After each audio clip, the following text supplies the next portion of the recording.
Imagine waking up tomorrow and feeling, not because your problems disappeared, but because you finally stopped carrying what was never yours to hold. No more overthinking what they said. No more worrying about what might happen. No more trying to fix everything and everyone. Light. But let's be honest. How many times have you spent your day stressed, frustrated, or anxious over things you couldn't change? That text you never got. That traffic you couldn't avoid. That outcome you hoped for but didn't get. You try to control it all and end up exhausted. Here's the truth. The more you try to control the uncontrollable, the more you lose control of yourself, your peace, your clarity, your joy. But today, that changes.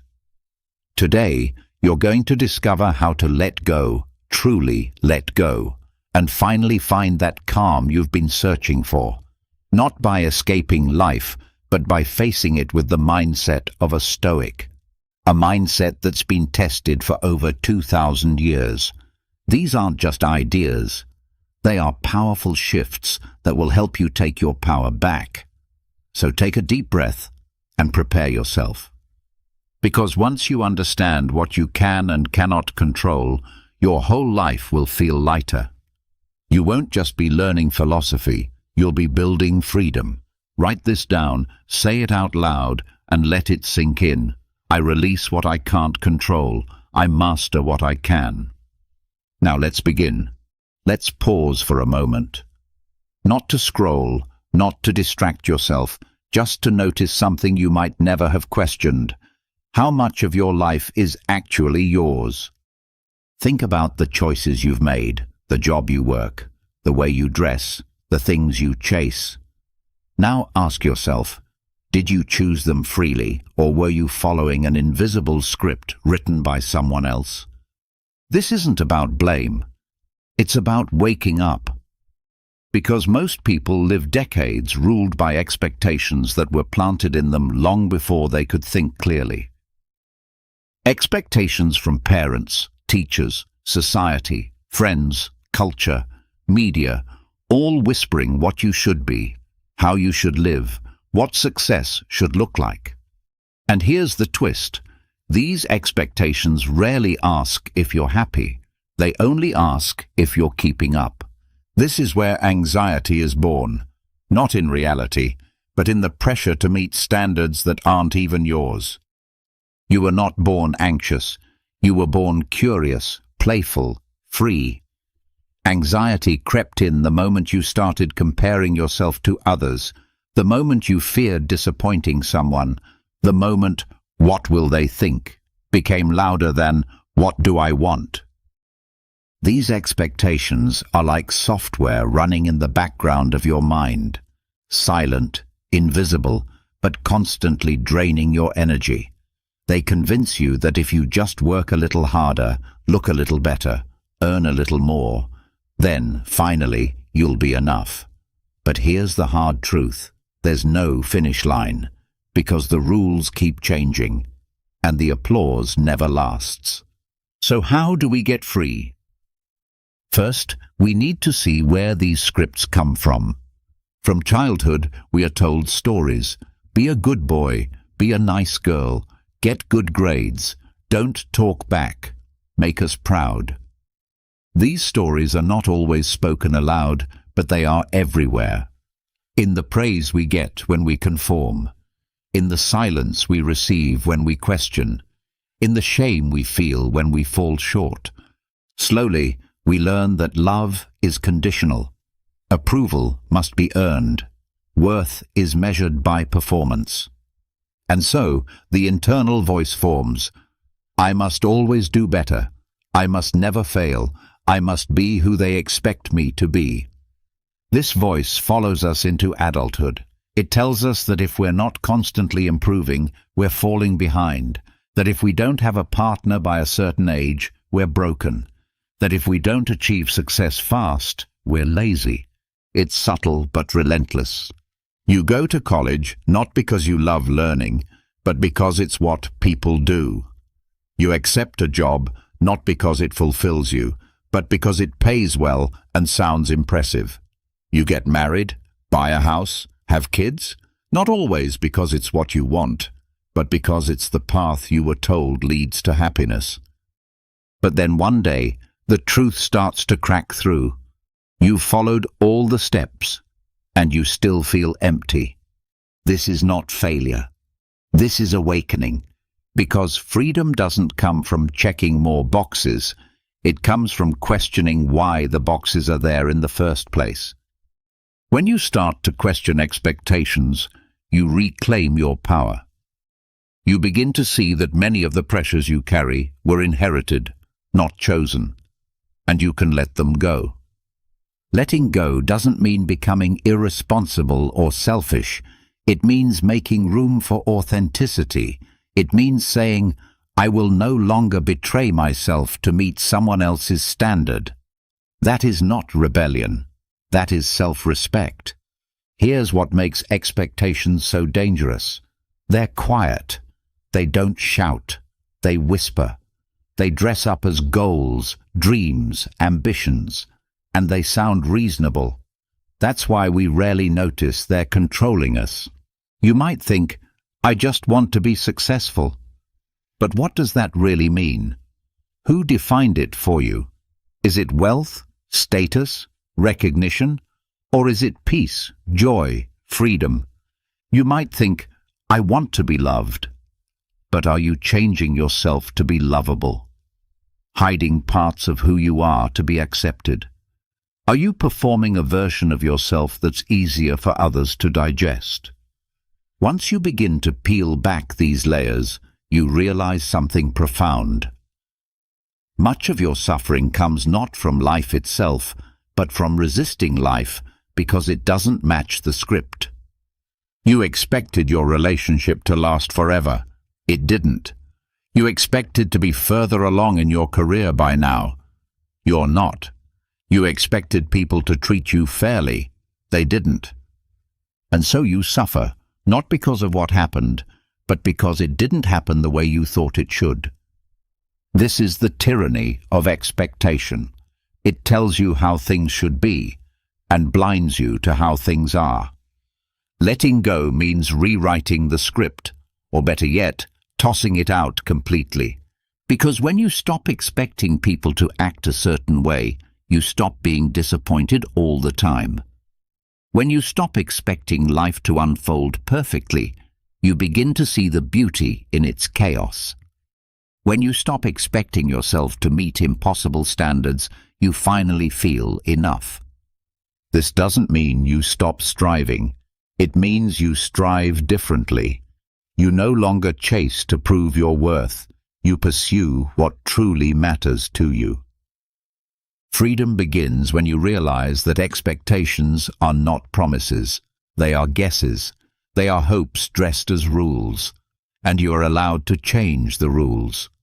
Think of how many times you've suffered over someone not texting back fast enough, or over not getting the job you thought was perfect, or because someone didn't treat you the way you treat them. Now, pause. What caused the pain? Was it the event, or your expectation of how it should have gone? Once you see this, everything changes. You stop blaming life for being unfair. You stop clinging to how it was supposed to be. You start accepting what is. And acceptance doesn't mean giving up. It means releasing the resistance that makes life feel heavier than it is. There is a quiet power in this kind of surrender. It doesn't scream. It simply says, "This is outside my control. I don't have to carry it anymore." That's not weakness. That's wisdom. You are not a puppet on a string of other people's opinions. You are not a machine built to meet metrics. You are a human being, capable of choosing your own values. But first, you must become aware of the expectations running in the background. Start small. Notice how you react when things don't go your way. Notice the tension when someone disagrees with you. Notice the panic when you fall behind on some imaginary timeline. Each reaction is a clue, a thread that leads back to an invisible belief about how life should be. And once you see it, you can question it. Who said you have to have it all figured out by 30? Who said success means being busy all the time? Who said being vulnerable makes you weak? So much of your pain is inherited, and you can choose to stop passing it down to others and to yourself. Because here's what nobody tells you: you are allowed to create a new definition of success, one that fits your values, your truth, your rhythm. Maybe for you, success is waking up without dread. Maybe it's having time for your kids. Maybe it's building something slowly and quietly without needing to show it off. Maybe it's simply learning to enjoy your own company. When you release the need to impress, you gain the ability to express. When you stop needing to meet expectations, you begin to meet yourself. And when you meet yourself, fully, honestly, you begin to build a life that feels like home. The people around you may not always understand. That's okay. Your peace does not require their permission. Letting go of expectations isn't about abandoning ambition. It's about shifting the fuel from fear to purpose, from pressure to passion, from proving to simply being. It's the difference between chasing applause and finding contentment in silence. It's the courage to say, I choose me, not the version you want, but the one I am. So take this moment to pause again, not to escape, but to return. To remember that you are not here to perform. You are not here to please. You are not here to be a copy of someone else's idea of success.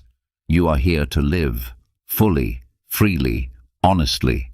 And that starts with letting go of what never belonged to you, the invisible scripts, the heavy shoals, the old voices in your head telling you you're not enough. Because you are. Not when you achieve, not when you get it all right, but now, just as you are. You've already spent enough time trying to be who you were told to be. Now, it's time to be who you really are. But even when we let go of expectations, there's something else that sneaks in through the back door, a quiet voice that says, "But it's not fair." That whisper can unravel even the most disciplined mindset, because beneath it hides one of the deepest emotional traps we fall into, the belief that life is supposed to be fair. It shows up when someone else gets what you worked for, when you give your heart to someone and they leave, when you follow the rules and still lose. That sting you feel, it's not always about the outcome. It's about the inner belief that this shouldn't be happening to me.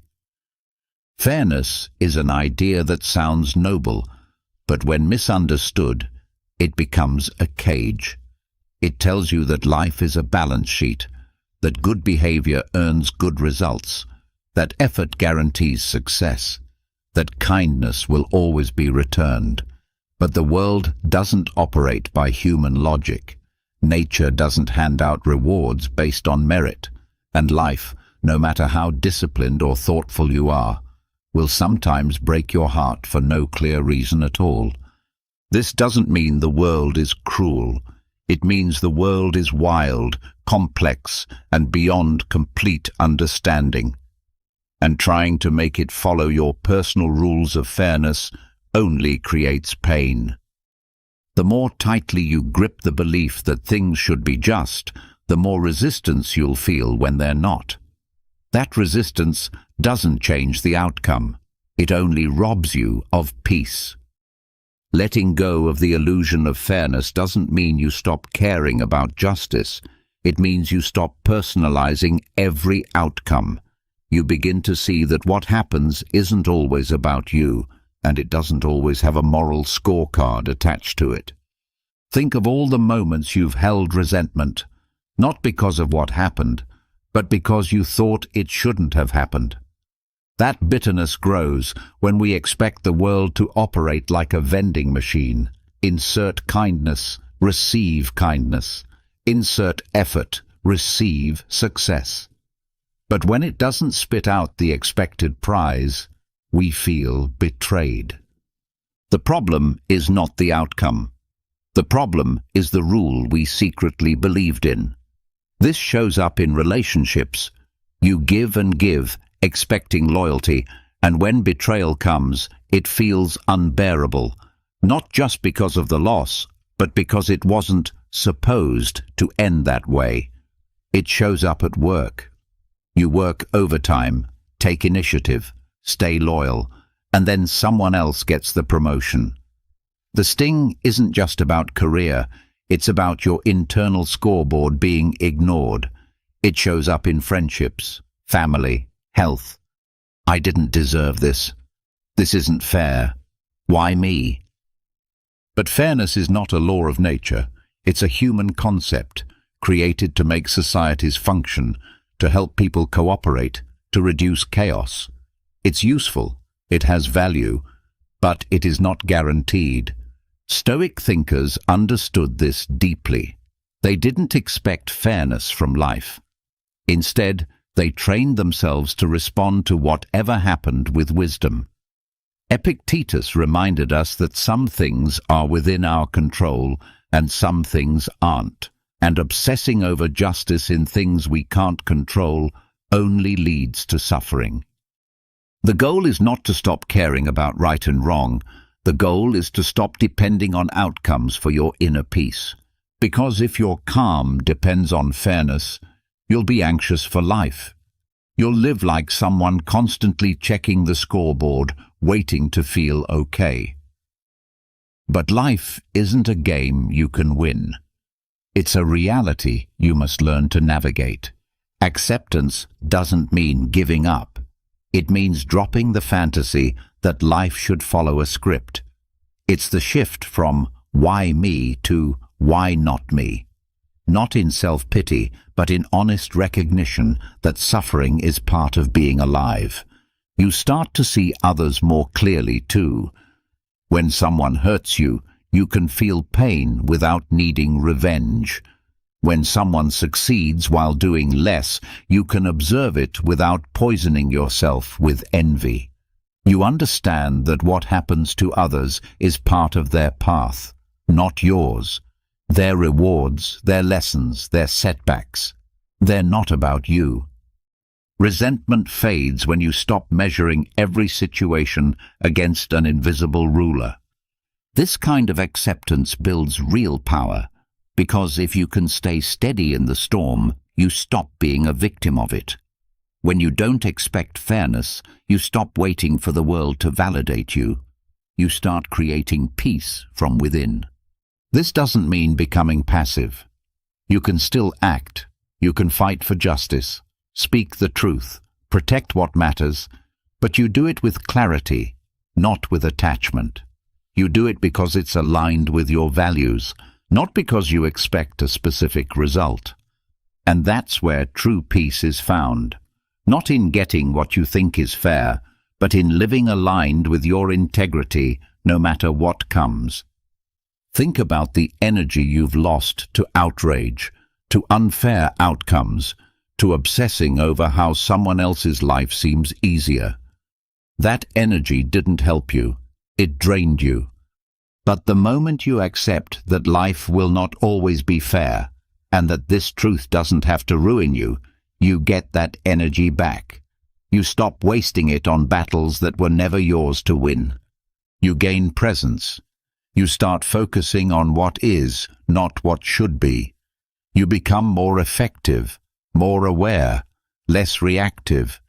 You respond from your highest self instead of your most wounded parts. It's a powerful thing to be able to say, "This isn't what I wanted. This feels unjust, but I will not let it harden me.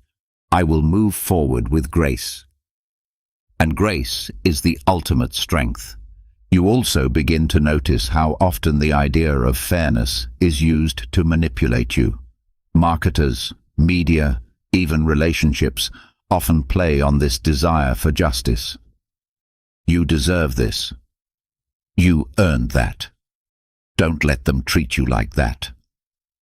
And sometimes it's true, but sometimes it's bait. It keeps you stuck in a cycle of trying to control external validation instead of developing internal security. Letting go of fairness is not letting go of values. It's rising above circumstances. It's choosing how you respond, no matter what happens around you. Because some people will get more than they worked for, others will suffer more than they deserve. And if you try to make sense of it all through the lens of fairness, you'll break your own heart again and again. But if you accept the chaos of justice, that it isn't always handed out by the universe, you find something better, emotional freedom. You stop needing life to behave. You stop needing every person to act with integrity. You stop needing the timeline to unfold perfectly. You learn to create peace in the middle of the mess, not after it's cleaned up. That's where your strength lives, not in controlling what happens, but in choosing what it means. You begin to focus on what you can influence, your attitude, your actions, your values. And that clarity makes you unshakable, because you're no longer wasting time trying to fix the unfixable. You're no longer waiting for the universe to give you a prize for good behavior.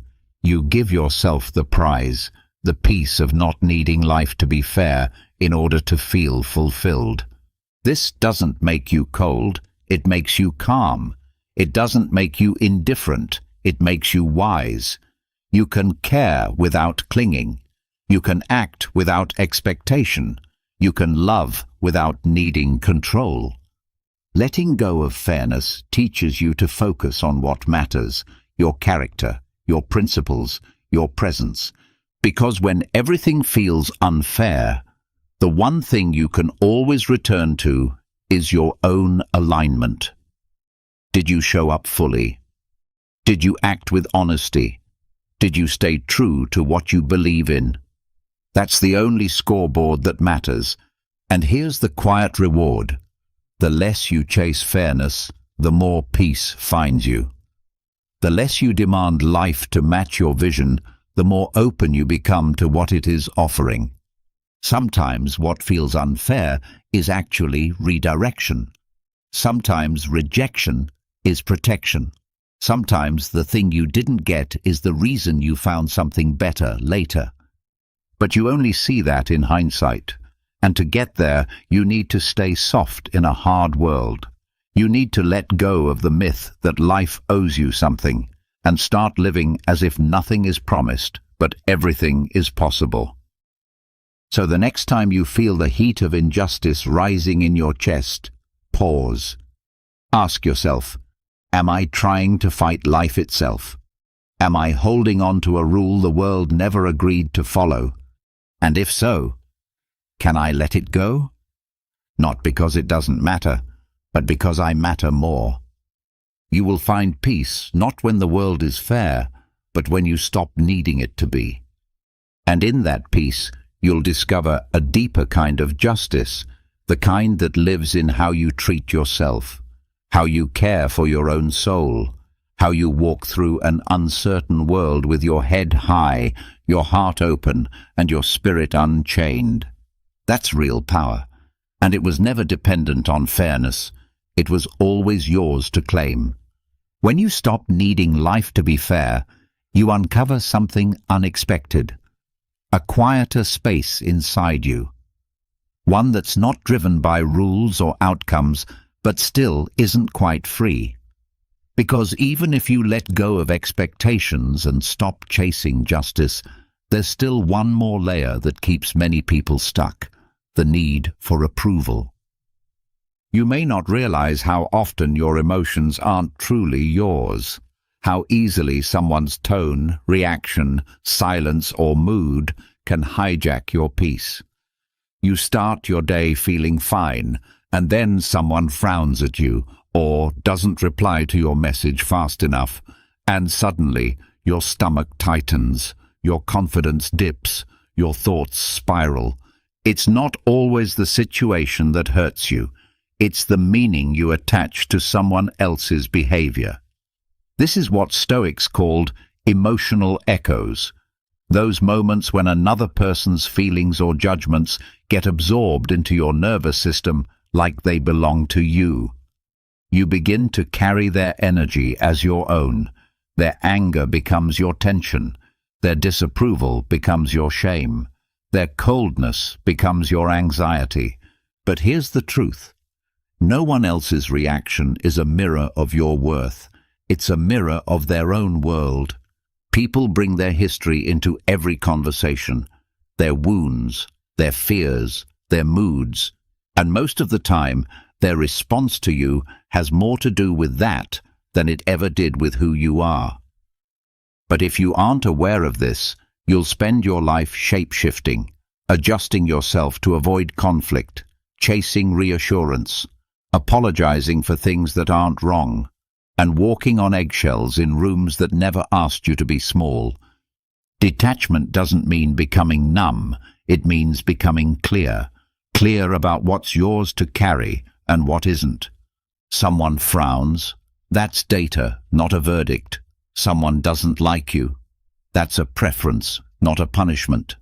Someone criticizes you, that's feedback, not fact. Someone doesn't respond how you hoped. That's their rhythm, not your failure. But your mind will tell you otherwise. Your mind, shaped by years of needing acceptance to feel safe, will quickly turn their behavior into a personal story. They're distant. I must have done something wrong. They're upset. I should fix it. They're cold. What did I say? And now, without realizing it, you're no longer living your life. You're reacting to theirs. This is the prison of approval. You stop being guided by your values and start being guided by other people's reactions. You give up your peace just to avoid discomfort in someone else. But here's what you have to understand. Emotional maturity is not about controlling how others feel. It's about not being controlled by how they feel. You can still care about people, still show compassion, still be aware. But you stop letting their energy dictate your inner state. You stop letting their bad day become your burden. You stop making every silence mean something about you, because if you don't, you'll end up exhausted, always trying to be what everyone else needs, never feeling whole within yourself. The Stoics trained for this by building a kind of emotional firewall, not to keep people out, but to keep clarity in. They practiced observing emotions, not becoming them. They learned to pause between the trigger and the response, creating space for choice. And that's what detachment gives you, choice. Without detachment, you react automatically. You take things personally. You become defensive or withdrawn. But with detachment, you pause. You notice the emotion rising. You question it. You decide, is this mine to feel, or is this theirs? This pause is everything. It stops the emotional echo before it becomes a storm inside you. Think about how much peace you've lost trying to manage someone else's reactions. All the overthinking, all the pretending, all the guilt. It adds up, and it keeps you from living fully, because you're constantly monitoring everyone else instead of listening to yourself. Detachment allows you to stop rescuing people from their emotions. You realize it's not your job to make others comfortable all the time. You can be kind without being a fixer. You can be caring without being consumed. You can be present without disappearing into someone else's chaos. This applies to criticism too. Just because someone points something out doesn't mean they're right. Feedback is useful, but only when filtered through your own values. If you accept every opinion as truth, you become scattered, uncertain, lost. But when you stand grounded in who you are, other people's opinions become what they really are, reflections of their perspective, not definitions of your identity. This also means releasing the need to be understood all the time. Not everyone will get you. Not everyone will like you. And that's not a problem. It's a reality. Trying to be universally liked is a guaranteed path to self-abandonment. But when you detach from that need, you reclaim your voice. You say what matters even if it's awkward. You hold boundaries even if it upsets someone. You live your truth even if it's misunderstood, because you've stopped using people's reactions as a measure of your worth. This takes practice, especially if you were raised to be a people pleaser. If you learned early on that love was conditional, that approval meant safety, you'll feel tension in your body every time someone is unhappy with you. Your nervous system will scream, "Fix it, please them, say yes." But that urge is not your truth. It's your history, and you are not your history. You are your choices. So choose differently. Start by noticing the small moments, the sigh that makes you nervous, the text that leaves you overthinking, the disapproving glance that lingers in your mind longer than it should. Don't judge yourself for reacting. Just notice. Breathe. Then ask, what am I making this mean, and do I have to? When you do this often enough, your mind begins to relax. It realizes it doesn't have to solve every emotion in the room. It doesn't have to fix what isn't broken. It doesn't have to chase harmony at the cost of your own. You begin to find stillness even when others are storming. This is real peace. Not the kind that waits for perfect conditions, but the kind that holds steady in any weather. And this detachment creates better relationships too, not worse, because you're no longer reacting from insecurity. You're showing up with clarity. You're not demanding others make you feel safe. You're bringing your own safety into the room. This makes your love stronger, cleaner, more honest. Because love that's built on needing approval turns into control. But love that's built on wholeness turns into freedom. You no longer cling to others out of fear. You connect with them from choice. That's a powerful shift. Detachment also makes space for your own emotions. When you're not absorbing everyone else's, you finally have the room to feel your own honestly. You stop pushing down your needs just to keep the peace. You stop sacrificing your truth just to avoid conflict. You stop editing yourself to fit inside someone else's comfort zone. And with that space, your self-awareness deepens. You begin to hear your own voice more clearly. Your decisions become more aligned. Your energy becomes less scattered. Because you're no longer walking through life like a mirror, reflecting everyone else, you're walking through it like a lighthouse. Steady, clear, lit from within. And that inner light helps you see that you don't need constant validation. You don't need to be understood at every moment. You don't need to perform your value. You are allowed to just be. This is not arrogance. This is peace. You will still feel things. You will still care. But you'll care from the center, not the edges. You'll feel without drowning. You'll love without losing yourself. You'll give without disappearing. And the more you practice this, the more your presence changes. People will sense your calm. They'll feel your steadiness. Not because you're perfect, but because you're rooted. You're no longer bouncing between moods, reactions, and fears. You've stepped out of the emotional echo chamber and into your own clarity. That is the gift of detachment. And it was always yours to choose. The moment you stop absorbing what doesn't belong to you, a kind of silence appears. Not the absence of sound, but the quiet you feel when your mind is no longer pulled in 100 directions. But for many people, even in this silence, there is a shadow. A heaviness that doesn't come from other people, but from time itself. Memories that tug. What-ifs that haunt. futures that pressure. It's not always the present that causes suffering. It's being pulled backward or forward while forgetting how to stand still. The mind loves to travel. One moment, you're thinking about what you could have done differently last year. The next, you're worrying about something that hasn't even happened. This constant movement between past and future keeps you distracted from the only place you can actually do anything: right now. The Stoics understood this deeply. They didn't ignore time, but they refused to be controlled by it. They trained themselves to stay rooted in the present, not in a vague, feel-good way, but in a deeply practical sense, because they knew that the past is fixed and the future is unpredictable. The only true power we have exists in this moment. Regret is one of the most common thieves of peace. It pulls your mind into loops, reviewing old decisions, conversations, mistakes. You replay them, hoping for a different outcome, as if thinking about it hard enough will change the past. But no matter how much you analyze, wish, or punish yourself, the past does not move.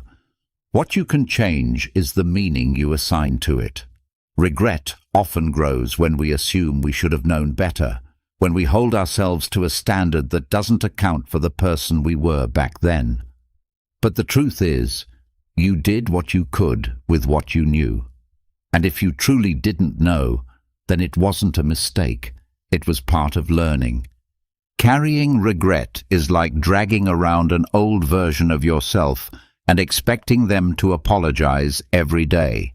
But that version is gone. You are not who you were. And punishing yourself for old behavior does not create growth. It just delays healing. The Stoics didn't believe in erasing the past. They believed in integrating it, using it as fuel for wisdom, not self-blame. Seneca said, "Begin at once to live and count each separate day as a separate life." Because to them, today wasn't just another page, it was a new book. And then there's the other direction, forward, the anxiety of tomorrow, the need to control what hasn't happened yet. This fear often wears different masks: preparation, ambition, caution. But underneath, it's usually the fear of uncertainty, the discomfort of not knowing what's coming, and the belief that worrying will somehow protect you. But worry doesn't prevent suffering. It only extends it. You end up experiencing pain twice, once in your mind and again if it ever actually happens. Most of the things you fear never occur, and even if they do, you're often stronger than you thought. The Stoics trained for this with a concept called premeditatio malorum, the premeditation of evils, not to scare themselves, but to prepare their minds to face life without flinching. They visualized possible setbacks, not to obsess over them, but to remove their power. If you've already accepted what could happen, then when life unfolds, you're not shaken, you're steady. But they didn't live in those future scenarios. They returned, always, to the present, because the present is the only time where action happens. You can't fix yesterday, you can't control tomorrow, you can only show up now, and showing up now requires attention, full attention, not multitasking, not watching the clock, not mentally listing all the things you should be doing later, but being here with the task, the person, the moment in front of you. Presence isn't always dramatic. Sometimes it's as simple as feeling your breath in a tense conversation, or choosing to focus fully on the next sentence you read instead of rushing through it. It's noticing your thoughts wander and bringing them back without judgment. When you live in the present, time slows down. You stop rushing toward something. You stop dragging something behind you. You just live, and that's when life starts to feel real again. The problem is that the world encourages the opposite. deadlines, milestones, social comparisons. They all push you to live ahead of yourself. What's next becomes more important than what's now. But that kind of mindset makes peace impossible because there's always something else to chase. So the work becomes unlearning that habit, catching the mind when it runs and gently bringing it back. Not because the future doesn't matter, but because you can't do anything from there. Everything you'll ever do starts in this moment. You also begin to see how much of your identity is shaped by past and future thinking. You say things like, "I'm the kind of person who always," or "I'll be happy when." But those are stories, not truths. The present doesn't care about stories. It only reflects who you are now, not who you were and not who you're trying to become. This gives you power because you realize you're not trapped by your past. You're not dependent on your future. You are free to act, think, change, right here. That's what Stoics meant by temporal surrender, not passivity, but deep alignment with the only time that truly belongs to you, the now. And when you practice this often, life starts to feel lighter. You stop waiting for peace to arrive later. You stop negotiating with your happiness. You start finding meaning in ordinary moments, in a conversation, a meal, a walk, a silence, because you're no longer rushing past them. This doesn't mean ignoring your goals or never planning ahead. It means anchoring your mind in the present while aiming forward. It means treating the future like a direction, not a destination you obsess over. You take care of the future by taking care of the now. That's the paradox. The more rooted you are in this moment, the better your decisions, the clearer your thinking, the steadier your path. And that's why Stoics focused so much on awareness, because without awareness, time slips by. You blink, and a month is gone. A year passes, and you barely remember what mattered. But when you're present, even ordinary moments become sacred. Even quiet days feel full. You stop looking back in regret because you were truly there. You stop fearing what's next because you trust your ability to handle it. This changes your relationship with aging too. You stop counting years as something to fear. You see time not as a threat, but as a container for growth. Because what matters isn't how much time you have, but how present you are in the time you've got. Some people live 80 years but are never really alive. Others live a single moment so deeply that it echoes for a lifetime. Presence makes the difference. You also become more compassionate. When you're present, you listen better. You see people more clearly. You're not stuck in your head while they speak. You're not reacting from old wounds. You're meeting them here, now, and that's rare. That's powerful. Presence is also a form of strength. It keeps you grounded in crisis. It helps you respond wisely instead of impulsively. It makes your inner world stable, even when the outer world isn't. But most of all, it brings peace. Because peace isn't the absence of problems. It's the ability to face them without being pulled apart by the past or future. So, how do you begin? Start by noticing when you leave the moment, when your thoughts drift into guilt, rumination, worry, fantasy. Don't fight it, just notice. Then come back, over and over again. Use your breath as an anchor. Use your senses. Look at your surroundings. Feel the ground. Return. Each time you do, you strengthen your presence. You rewire your mind to stop escaping life and start living it. And in that presence, you find something you didn't know you were missing. Not excitement, not certainty, but something better. Stillness. Stillness is not inaction. It's clarity without noise, movement without chaos, focus without fear. It's when you realize that this moment, right here, is enough. You don't need to rush it. You don't need to fix it. You don't need to compare it. You just need to live it, because this moment is the only one that's truly yours. And now, it begins again. When you learn to live in the present, everything slows down. Your senses return. Your thoughts lose their urgency. Time becomes enough. But then, just as you're starting to feel the calm settle in, a vibration in your pocket breaks it. A screen lights up, a headline flashes, a comment pulls you back in.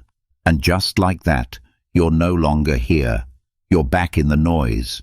Presence is not only stolen by memory or fear, it's constantly interrupted by the digital world we live in.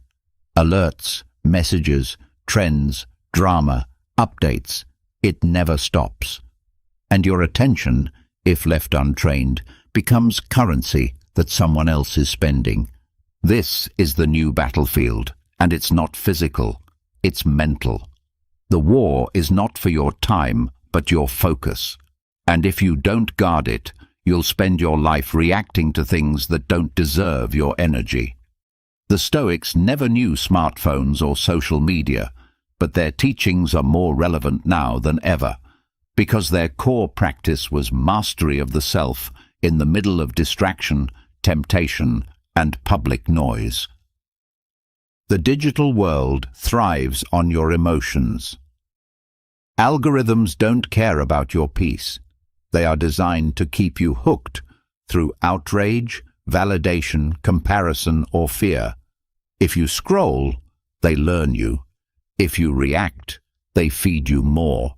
And soon, your day is not built on purpose. It's built on impulse.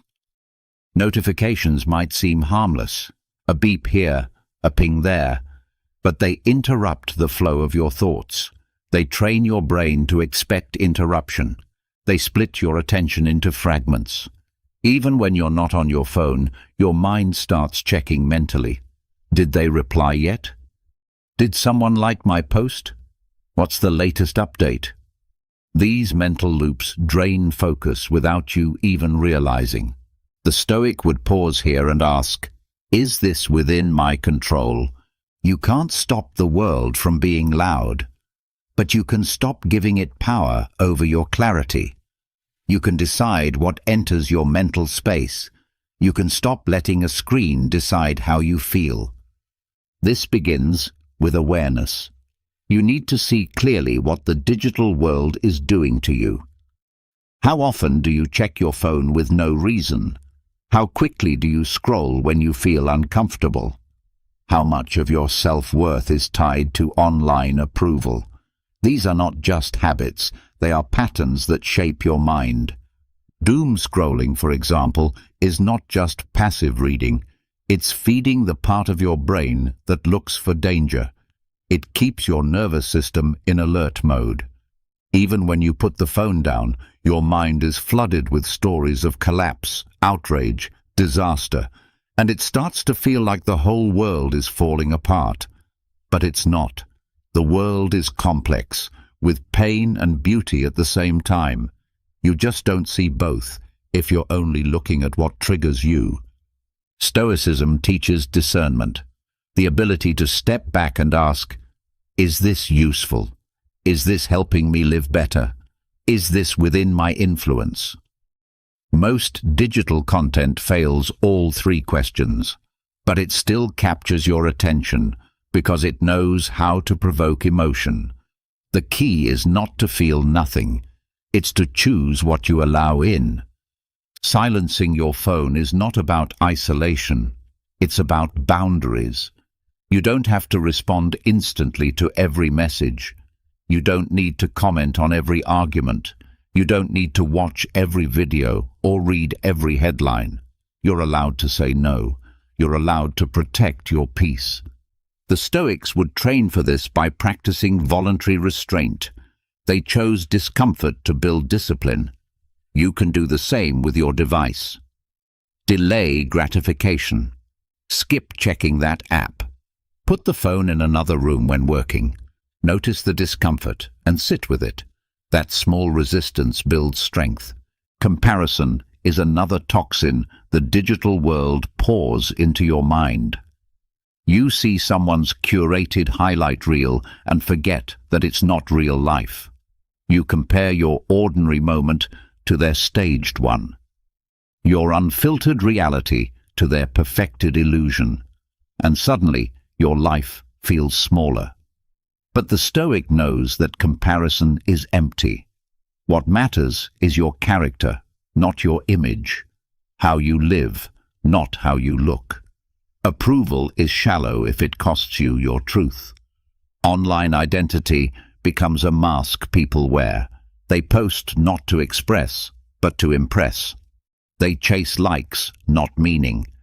But every time you seek external validation, you risk losing your internal compass. You start creating for applause instead of alignment.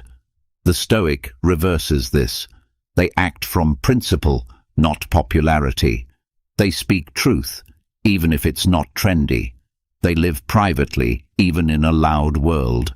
And then there's online conflict. It's easy to get pulled into arguments that don't matter.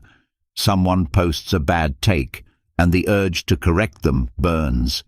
But what's the cost? Time, energy, peace. The Stoic doesn't need to win every debate. They know that noise is not wisdom. They don't speak just to be heard. They speak when it helps. You don't need to correct every wrong. You don't need to engage every troll. You don't need to prove yourself to strangers. Every time you withhold a reaction, you build inner control. Every time you log off without defending yourself, you protect your center. This doesn't mean silence in the face of injustice. It means choosing the right fight at the right time for the right reason. Stoicism isn't weakness, it's focused power. Power that isn't wasted on every provocation. Digital Stoicism also means choosing inputs carefully. What you read, what you watch, what you consume, these shape your thoughts. If you fill your mind with gossip, fear, outrage, noise, don't be surprised when your peace disappears. Choose content that uplifts, informs, challenges you wisely, not what simply entertains or distracts. You don't need to eliminate digital life, you just need to rewire your relationship with it. Use your tools without becoming one. Be online without losing your mind. Be connected without being controlled. Start by reclaiming your morning. Don't check your phone first thing. Let your mind wake up in silence, not in reaction. Create a morning rhythm that grounds you before the world gets loud. And reclaim your nights too. Let your mind settle before sleep. Give your nervous system space to relax. Peace doesn't visit those who are always plugged in. Use breaks to reset, not to scroll. Take walks without your phone. Eat without distraction. Read something slow. Think for yourself again. Let boredom return, because it's in boredom that creativity awakens. The constant drip of stimulation weakens the muscle of focus. But when you pause, when you rest from input, your depth returns. You don't owe the world constant availability. You don't have to respond immediately. You are not the sum of your screen time. And your value is not in how visible you are online, but in how present you are offline. Digital Stoicism also includes who you follow.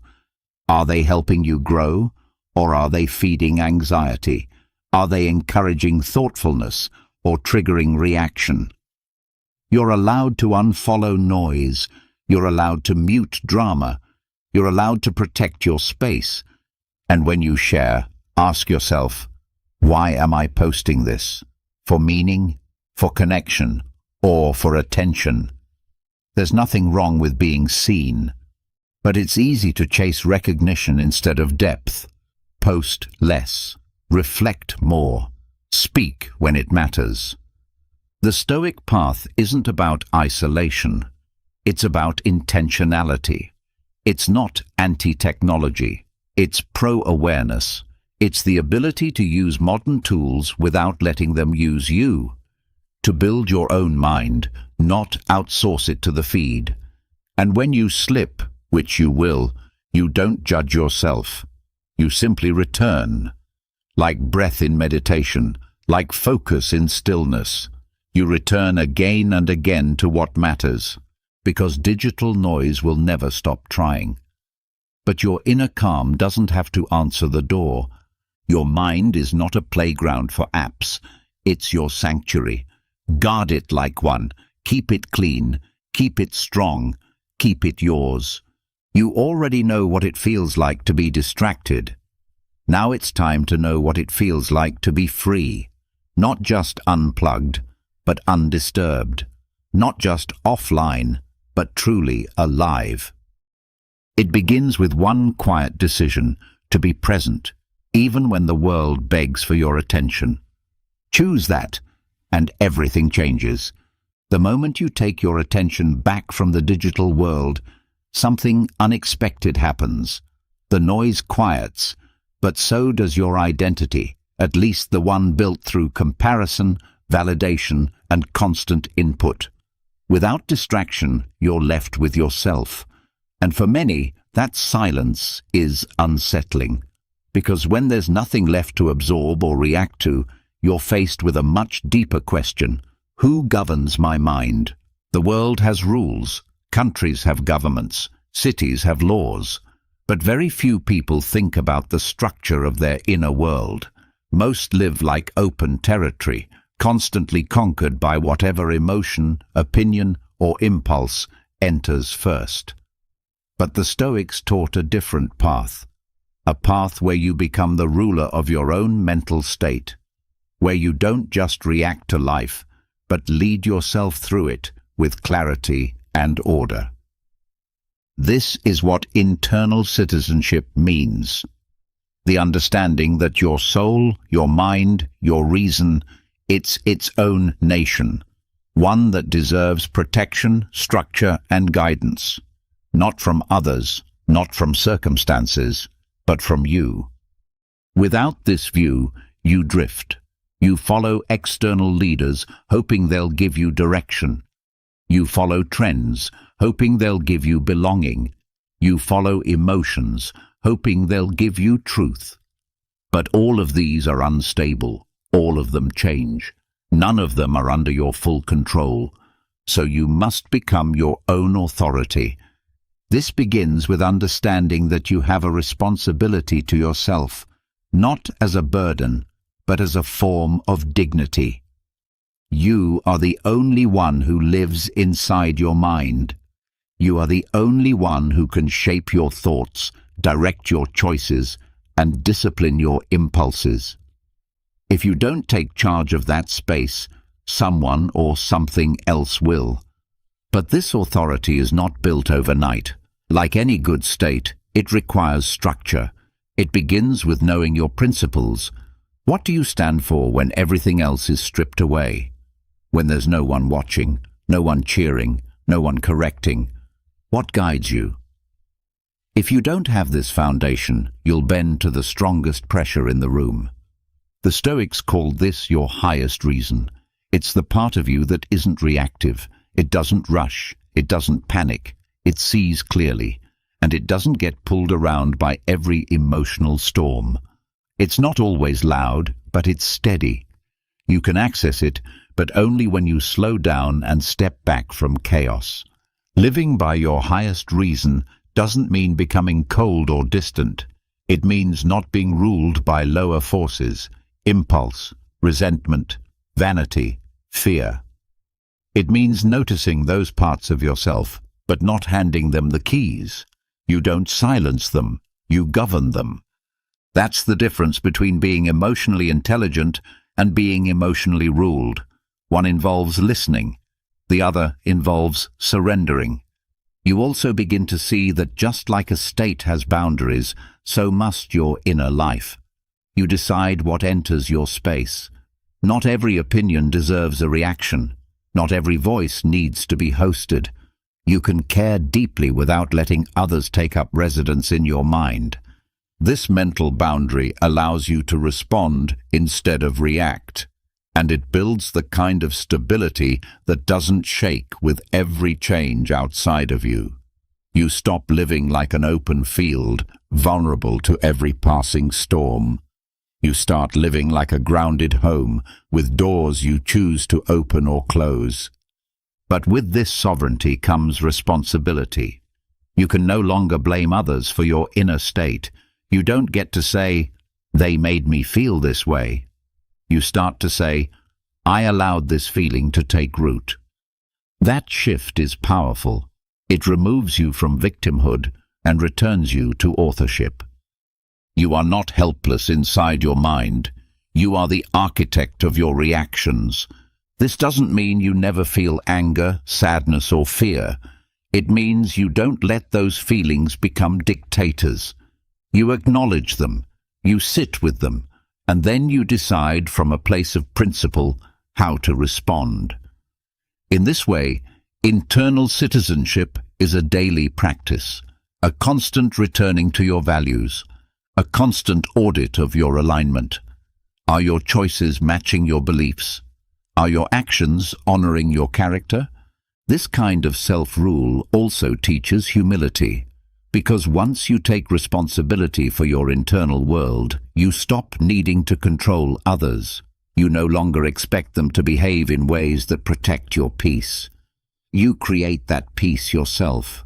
You stop policing the outer world and start regulating the inner one. And this is what makes true freedom possible. Not freedom from problems, but freedom from dependence. When you lead yourself well, you stop needing life to go a certain way to feel okay. You stop needing people to agree with you to feel confident. You stop needing everything to align perfectly to act with courage. Your inner state becomes your home base, not something you borrow from approval or comfort, but something you generate from within. This also sharpens your decision-making, because you no longer chase things out of fear or emptiness. You ask, does this align with who I'm becoming? Does this serve the inner order I've chosen? If it doesn't, you let it pass, not out of judgment, but because not everything belongs in your territory. You become intentional with your time, your energy, your words. You stop over-explaining. You stop over-committing. You stop overstimulating your mind with things that don't feed your highest self. And in that space, clarity grows. You can hear your own voice again, not the one shaped by pressure or performance, but the quiet, grounded voice of your reason. It doesn't beg for attention. It doesn't fight for control. It simply guides like a compass, always pointing toward your truth. But this compass can be dulled by distraction, by avoidance, by the habit of looking outward for answers. That's why the Stoics emphasized solitude, not isolation, but reflective silence. Space to hear your own thoughts, space to question your motives, space to recalibrate. In those quiet moments, you reconnect with your sovereignty. You remember that nothing outside you, no success, no failure, no relationship, no conflict, can take away your ability to choose your mindset. That choice is your power, and it is sacred. Because once you understand that your soul is your own state to lead, you stop waiting for permission to live fully. You stop asking others to rescue your confidence. You stop needing the world to be perfect for you to be whole. You rise, not through domination, but through discipline, not by silencing the world, but by mastering yourself within it. And that mastery doesn't come from control, it comes from order, from knowing what you serve, from choosing what you obey. Not emotion, not reaction, but principle. That's the quiet dignity the Stoics carried. They didn't chase honor, they acted with honor. They didn't demand respect, they lived in a way that earned it. They didn't seek freedom from the outside, they found it by ruling themselves well. And that is available to you. Not someday, not when life calms down, but now.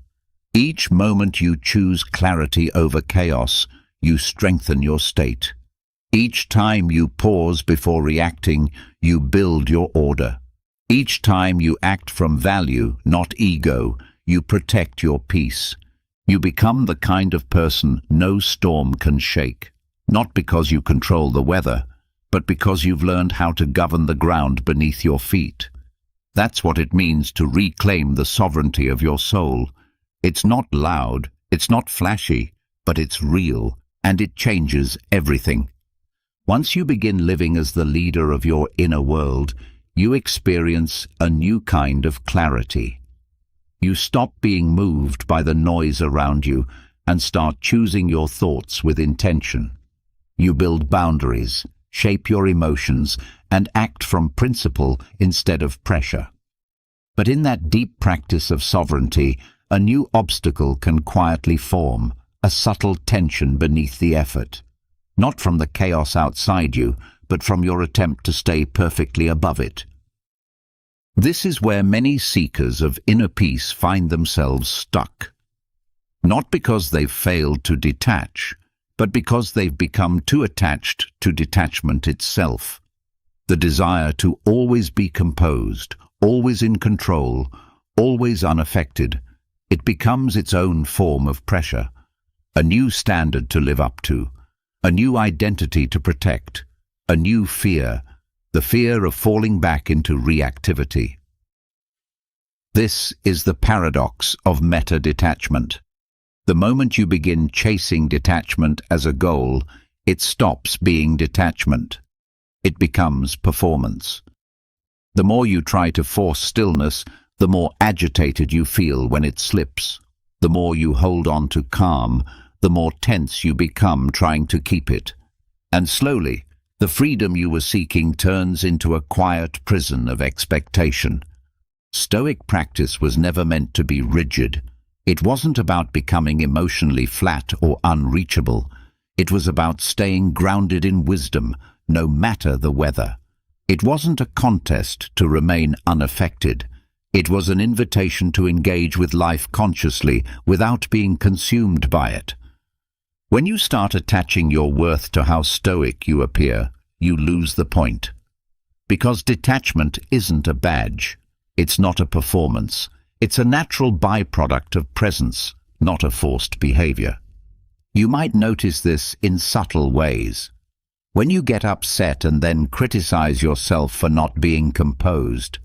When you feel anxious and then judge the anxiety as a failure of discipline.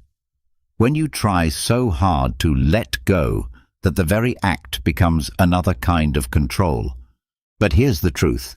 Trying to let go can easily become another version of clinging. You're still focused on outcome. You're still resisting what is. Only now, the thing you're resisting is your own humanness. Transcending this loop doesn't mean giving up on detachment. It means releasing the idea that you have to detach perfectly. It means allowing yourself to be present with all of it, the stillness and the storm, the peace and the pull, the clarity and the confusion. You stop chasing detachment like it's something to acquire. You allow it to emerge naturally from awareness. If you feel anger, feel it fully without trying to suppress it just to appear centered. If you feel sadness, let it speak before trying to silence it in the name of composure. The point is not to avoid emotion. The point is to be with it in a way that doesn't drown you. True detachment is spacious. It holds room for emotion, thought, sensation, without grasping, without running. It's not numb, it's open. and it's built by surrender, not force. Trying to control your mind into constant peace is like trying to keep a river perfectly still by clamping it down. Peace is not a frozen lake. It's a river you learn to float in. The more you relax, the more buoyant you become. The more you fight, the more you sink. You begin to see that the desire to be free of desire is still a desire. The craving to be calm is still a craving.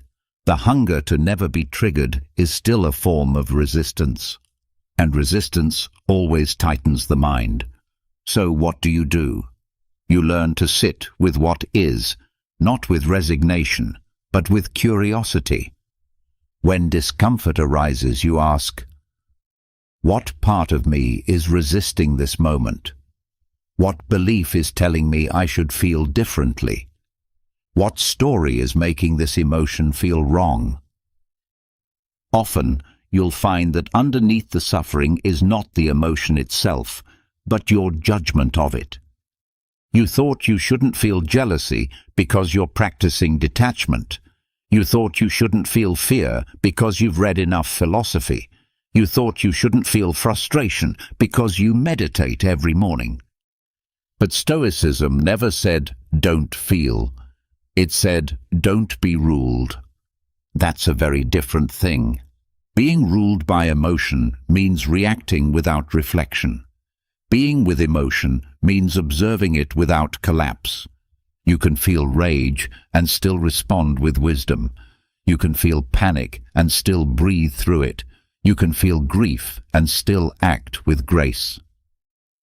And when you allow that space, the emotion moves through you instead of staying stuck. It becomes energy, not identity. This is the heart of meta-detachment. You stop trying to detach from everything all the time, and instead you detach from the need to always be detached. You accept the waves, knowing you don't have to ride every one of them. You allow moments of contraction, knowing they'll pass.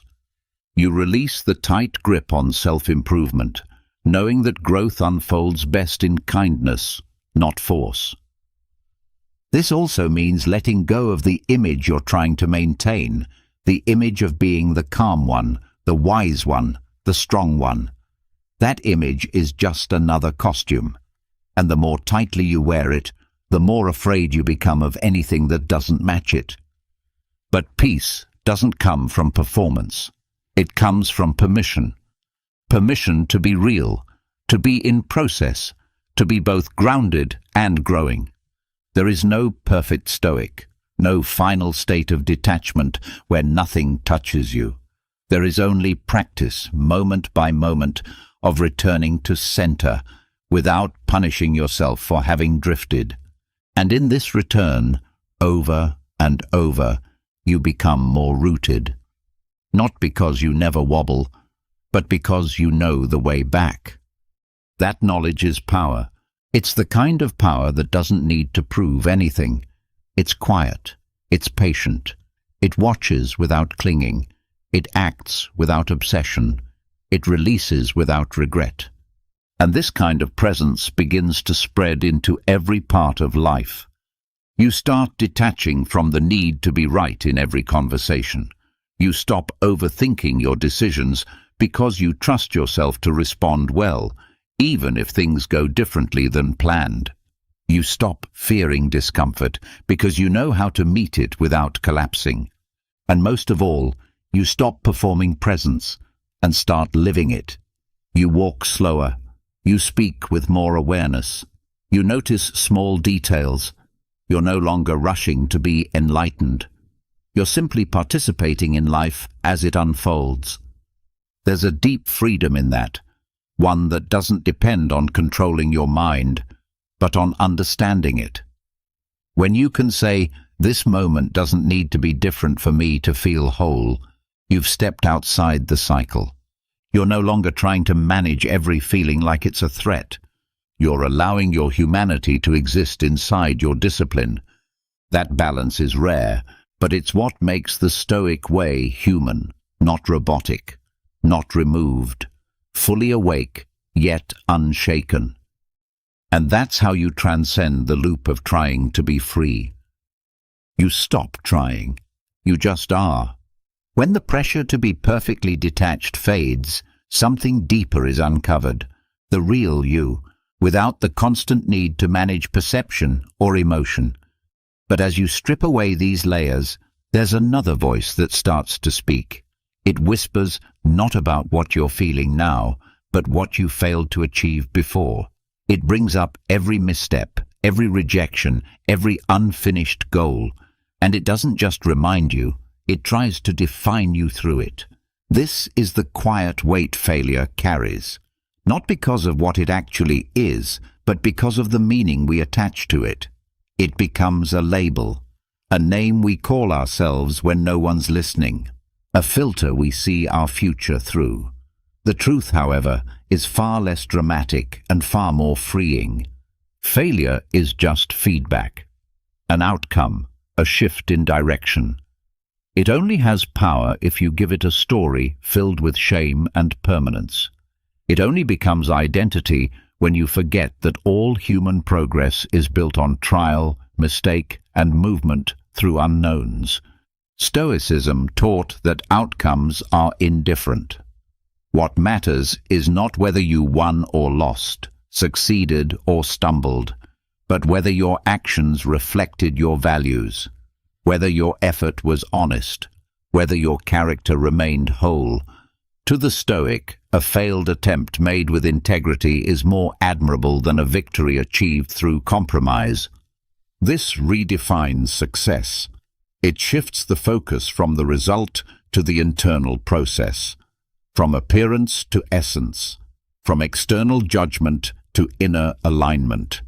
Because you cannot always control how things turn out, but you can always choose how you engage with the process, and that is where real freedom lies.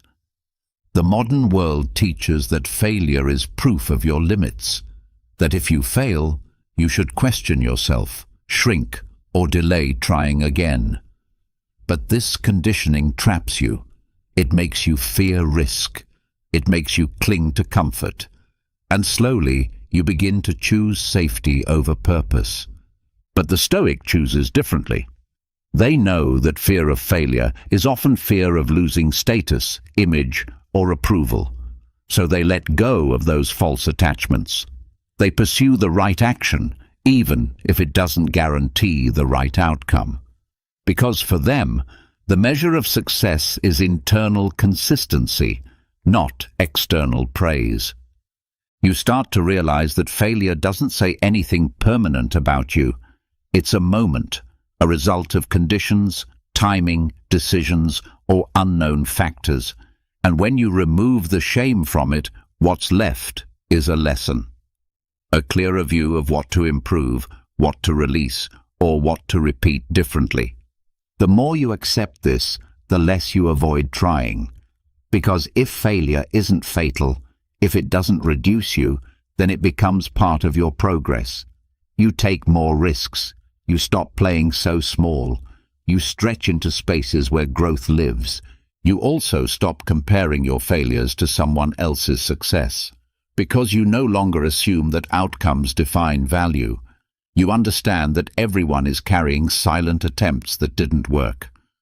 And some of the most visible victories are built on layers of invisible missteps. This brings compassion, not just for yourself, but for others too. You stop mocking failure because you understand its weight.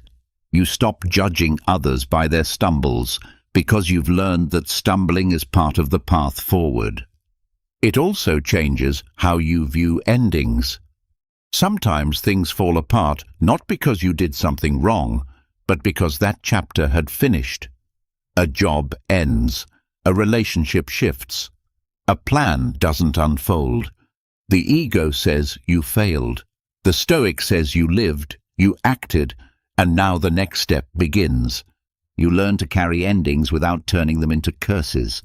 This mindset removes pressure, not because you don't care, but because you stop tying your self-worth to outcomes. You begin to act with boldness, not because you're sure of success, but because you are rooted in purpose. And that's the kind of confidence that doesn't need a guarantee. Failure becomes neutral when you stop personalizing it. It's not about you being inadequate. It's about the path revealing new information. What worked? What didn't? What needs to change? That's the question. Not, what's wrong with me, but what does this moment teach me? And then you move forward, with less fear, with more wisdom. Sometimes failure shows you what no success ever could. It humbles you, it deepens your perspective, it reveals parts of you that ease never touches, it slows you down when speed would have led you astray. It strips away illusions and forces clarity. You also begin to see that failure often redirects you toward a better path, one you wouldn't have chosen without being pushed.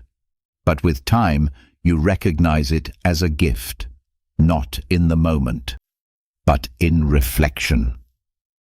So you stop fighting failure as the enemy. You start working with it as a companion, one that walks beside every creator, builder, thinker, and leader. One that isn't here to shame you, but to shape you. To live this way, you need to redefine how you talk to yourself. When something doesn't work, don't say, "I'm not good enough." Say, "This version didn't land. Let me try again, smarter." When you're rejected, don't say, "They saw my flaws." Say, "This door closed. Let me look for one that fits better." When you fall short, don't say, "I failed again." Say, "I showed up, I learned, I adjust." This reframing doesn't soften accountability, it strengthens it. Because it removes the weight of shame, which is paralyzing, and replaces it with clarity, which is activating. You also realize that failure feels more painful when your ego is involved. When your identity is built around being seen as competent, successful, or impressive, then every stumble threatens who you think you are. But when your identity is grounded in your values, honesty, persistence, kindness, courage, then failure doesn't shake you. It simply moves you. This shift allows you to recover faster. You don't wallow, you reflect. You adjust your strategy, but you don't shrink your sense of self. You keep your heart open, even when things don't go as planned. And that openness is the real strength. Because many people avoid failure by living half-lives. They never speak up, never launch the project, never love deeply, never risk change. But this kind of safety is a slow erosion of your soul. You become a prisoner to your own caution. The Stoic way is different. It says, dare, not recklessly, but with grounded boldness. Step forward, knowing that some things will work and others won't. But all of it adds to your becoming. Even when you fall forward. You also learn to celebrate effort, not just outcomes. You find pride in your courage to try, in your ability to face discomfort, in your resilience to keep going. You start to measure success not by applause, but by alignment. And then, strangely, you start succeeding more. Not because you fear failure less, but because you trust yourself more. You know you can handle loss without losing yourself. That trust builds momentum.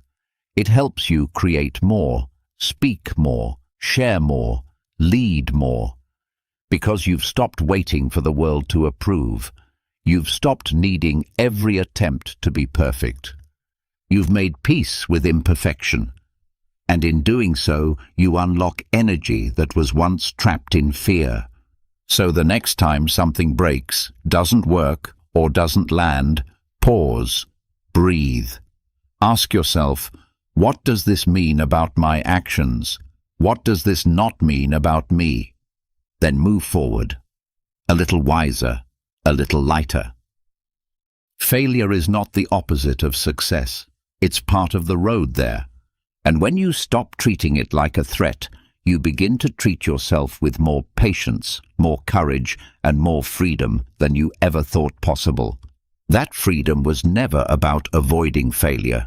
It was about seeing it clearly and walking on anyway. Once failure is no longer treated as personal, something subtle but powerful shifts. You begin to step into life with more freedom, more courage, less tension.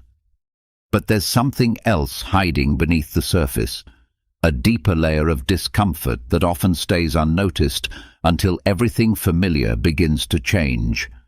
It's the part of you that silently asks, who am I now that I'm no longer that version of myself?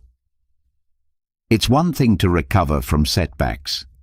It's another to let go of the identity you've built around what you used to do, who you used to be, or what used to define your place in the world.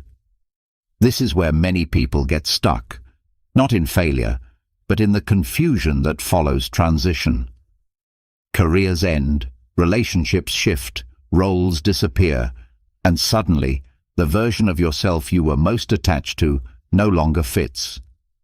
This space can feel like loss, even if nothing dramatic has happened, because losing an identity is a kind of quiet grief. It's the grief of no longer recognizing yourself in the mirror or not knowing what to say when someone asks what you do.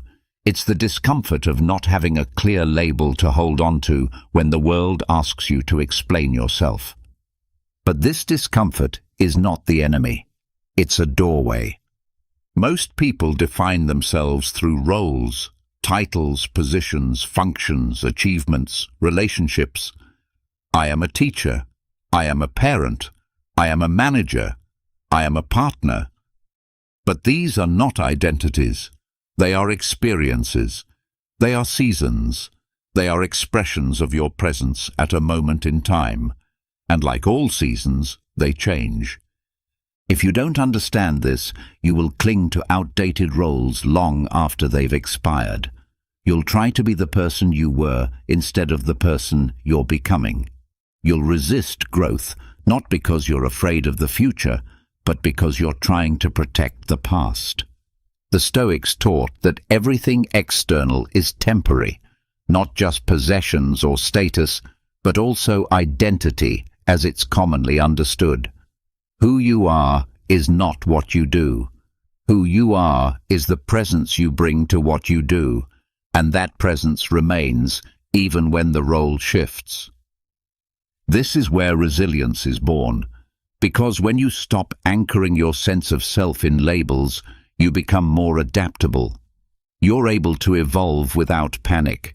You're able to face endings with grace. You're able to move into new seasons with curiosity, not fear. But that takes practice. It begins with awareness. Start noticing how much of your self-worth is tied to the things you can't always control. Your job, your looks, your relationship, your productivity. Ask yourself, if that role disappeared tomorrow, would I still know who I am? Would I still feel valuable? If the answer feels uncertain, that's not failure. That's a signal. It means it's time to build something deeper, something that doesn't collapse every time life rearranges itself. The Stoics believed that your core identity should be grounded in virtues, not roles. Are you honest? Are you kind? Are you courageous? Are you wise? These qualities don't expire. They don't rely on circumstances. They don't need recognition to be real. They're part of your internal structure, unchanged by external change. So when you lose a job, you're still the same person who brings integrity and discipline to whatever you do next. When your children grow up and leave home, you're still someone who nurtures, leads, listens. When your physical abilities shift, you still carry patience, resilience, insight. You haven't lost yourself. You've lost a surface layer. The depth remains. But to feel this, you need to let go of clinging. Let go of defining yourself through what used to be. Let go of the fear that if you don't have a clear answer to what do, you are somehow incomplete. You are not your last title. You are not your most recent success. You are not your resume, your followers, your performance. You are the one who moved through all of that, with growth, with struggle, with learning. Identity becomes more stable when it becomes less rigid. You start seeing yourself as a collection of evolving traits, not fixed definitions. You become less obsessed with protecting an image and more invested in living with truth. This helps you navigate aging, too. In a world obsessed with youth, it's easy to internalize the idea that you lose value as you grow older. But that belief only takes hold if your value was based on appearance, speed, or external relevance. If your identity is built on virtue, then time doesn't erode you, it deepens you. You also stop chasing reinvention just to stay relevant. Reinvention can be empowering, but only when it's rooted in curiosity, not fear. If you're constantly reshaping yourself to keep up, you'll eventually feel exhausted and fake. But if you allow your identity to evolve naturally, led by what feels meaningful, then change becomes nourishing. Relationships shift when you stop needing people to mirror a fixed image of you. You're no longer threatened when others outgrow your expectations. You stop forcing yourself into roles just to avoid disapproval. You accept that connection must grow with the people in it, or it becomes a performance. Letting go of identity roles also helps you forgive yourself. If you've made mistakes in a certain role, you don't have to carry that forever. That version of you is gone. The lessons remain. The guilt doesn't need to. You can own the error without becoming it. And when you meet people, you begin to see them more clearly too. Not just as the roles they play, but as living, shifting, feeling human beings. You connect with their essence, not their surface. You become more patient with their evolution. You stop boxing them into categories. You stop expecting them to remain the same just to make you feel safe. This kind of fluid identity also makes you more creative. When you're not trying to protect who you are, you give yourself permission to explore, to be curious, to start new things without needing to be perfect, to make art, write, speak, share, without needing a label like artist or expert. You start seeing your life not as a single storyline, but as a series of chapters, each with its own texture, lessons, and version of you. Some chapters are loud, some are quiet, some are filled with action, others with reflection, but all are part of the same story, and none of them fully define you. The ability to let go of identity roles doesn't make you vague, it makes you whole. You're no longer fractured between the person you are and the person you're supposed to be. You don't have to abandon yourself to fit in. You don't have to wear a mask to be accepted. You just show up with honesty, presence, and flexibility. This also prepares you for the unknown. Life will change again. Plans will fall apart. Unexpected transitions will happen. But if your identity isn't glued to one version of yourself, you'll bend without breaking. You'll lose things without losing your center, because your identity is no longer held in what you do, but in how you show up to whatever comes next. This kind of inner security is rare, but it's available to anyone willing to stop hiding behind titles, anyone willing to face the fear of being undefined, anyone ready to meet themselves, not as a label, but as a presence in motion. You are not what you've done. You are how you move through what comes, and that no role can ever take away. As you stop clinging to old roles and fixed identities, a certain lightness begins to surface. You start seeing yourself less as a fixed thing and more as an ongoing process. But even in that process, challenges continue. Life still pulls at you. People still test your patience. Unexpected events still trigger old reactions. And even when you know better, your emotions don't always listen. In those moments, what you need isn't more control, it's more space. There's a part of your mind that doesn't react. It doesn't panic. It doesn't get caught in stories or pulled into arguments. It watches. It sees without judgment. It notices everything, but stays still. This part of you is not often loud, but when you learn to access it, it becomes the foundation of your inner strength. The Stoics called it the observer, and training it was one of their most important practices. The observer doesn't stop pain, but it lets you meet pain with awareness. It doesn't erase fear, but it helps you see fear as a wave, not a command. It doesn't silence emotion, but it helps you hold emotion without being carried away by it. Most people go through life reacting. Something happens, and their mind moves fast, judging, comparing, defending, planning, regretting.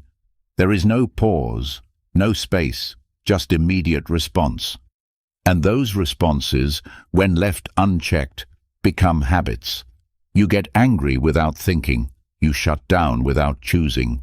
You spiral into thoughts without questioning if they're true.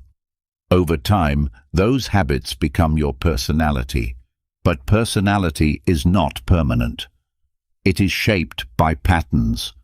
And patterns can be retrained, not by force, but by awareness.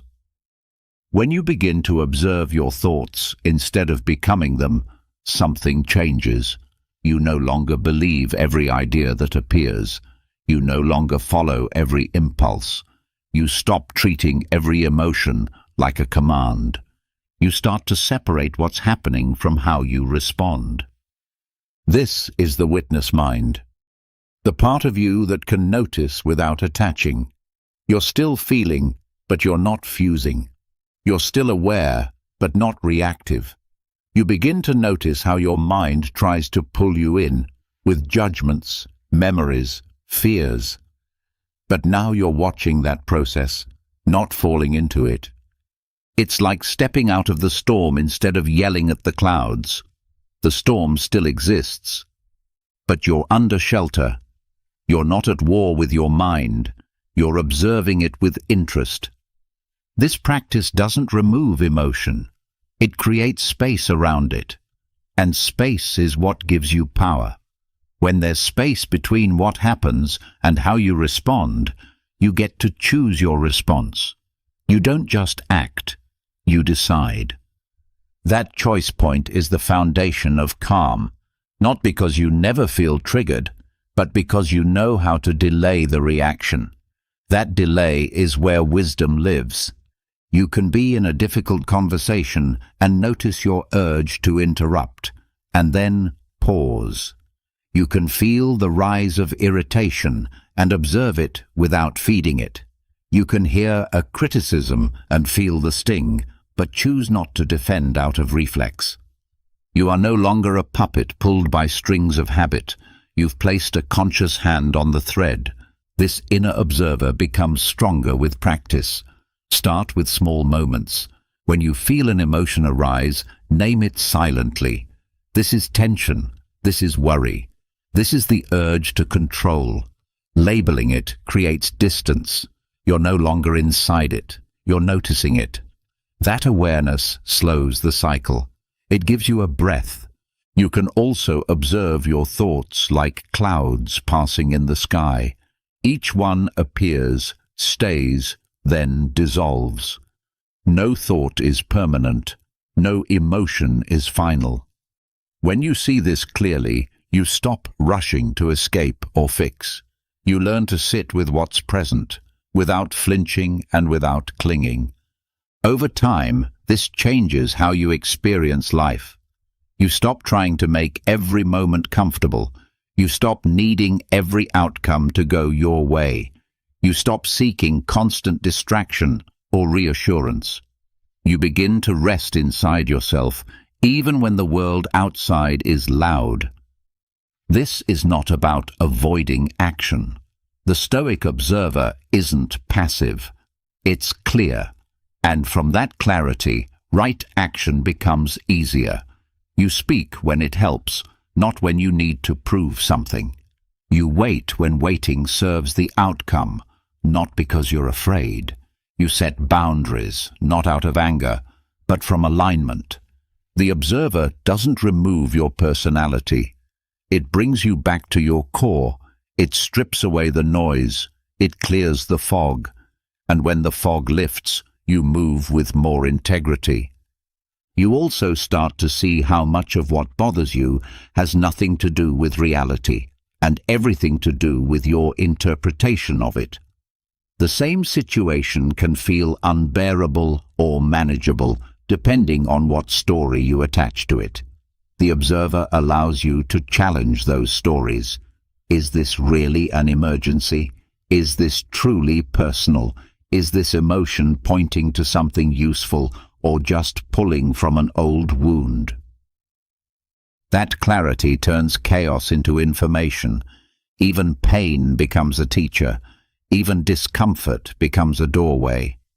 This level of awareness also helps you catch the subtle ways your ego tries to protect itself, how it takes offense, demands attention, seeks status. You can watch these moves without indulging them. You no longer need to be seen as right. You no longer need to win every moment. You no longer need to guard every opinion. Because you're grounded in something deeper than ego. You're grounded in presence. Presence is what allows you to hear more clearly, speak more truthfully, act more wisely. It's not mystical. It's a skill. And like any skill, it grows with repetition. Daily moments of silence strengthen it. Reflection sharpens it. Journaling helps you recognize patterns. Breathing gives you an anchor. And choice by choice, you become more stable. Not because life got easier, but because your attention got stronger. And this strength is not tension. It's stillness, not passive, not lazy, but relaxed, aware, unforced. That stillness is what lets you move through difficulty without being swept away by it. The world doesn't stop pulling. People don't stop pushing. But when you train the observer, you stop losing yourself in every tug. You learn to remain, to witness, to choose. That is the core of unshakable calm. It's not a fantasy, it's a discipline, and it's already inside you, waiting to be practiced. The more you strengthen the inner observer, the more you start to notice how often comfort controls your choices. You see it not just in how you react to stress, but in the habits you lean on, the things you avoid, and the subtle ways you try to escape anything that feels unpleasant. Even when your thoughts are calm, your body often seeks what's familiar, predictable, and easy. But growth rarely lives in ease. It lives in friction, in facing small challenges on purpose, in walking toward discomfort, not because you enjoy suffering, but because you're preparing your mind to be free. Stoics understood that the fear of discomfort creates more suffering than discomfort itself. The mind imagines pain and amplifies it. It turns inconvenience into dread and lack into failure. But when you deliberately experience discomfort, you begin to break that illusion.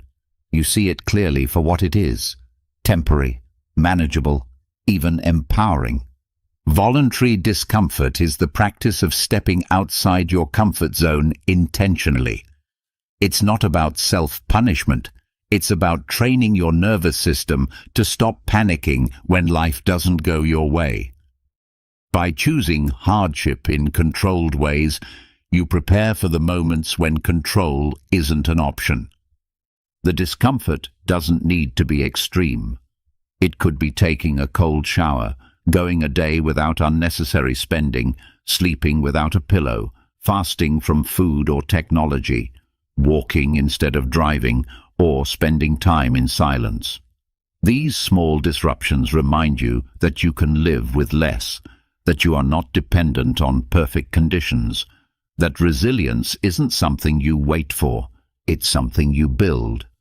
Cold exposure, for example, teaches you how to meet physical stress with mental calm.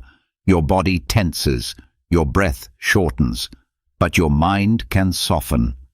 You learn to stay present with the sensation instead of running from it. That skill transfers. When anxiety hits, when frustration builds, you've practiced not reacting immediately. You know how to breathe through intensity. Fasting sharpens that same clarity, not just from food, but from anything you usually depend on for comfort. When you take a break from sugar, stimulation, or screens, you feel the urge to reach for them, and then you practice not following that urge. You remind yourself that you are not controlled by craving, that hunger, both physical and emotional, can be observed without being obeyed. Minimalist living offers another kind of discipline. It's not about owning nothing, it's about being free from excess. When you reduce your possessions, your schedule, your digital consumption, you see what you truly need. You learn to value simplicity, to rest in space, to create without clutter. This builds inner stillness because it reduces the noise around you. Voluntary discomfort also helps dismantle entitlement. When you practice going without, you no longer expect life to cater to your preferences. You stop being shocked when things are inconvenient. You stop feeling wronged when plans fall apart.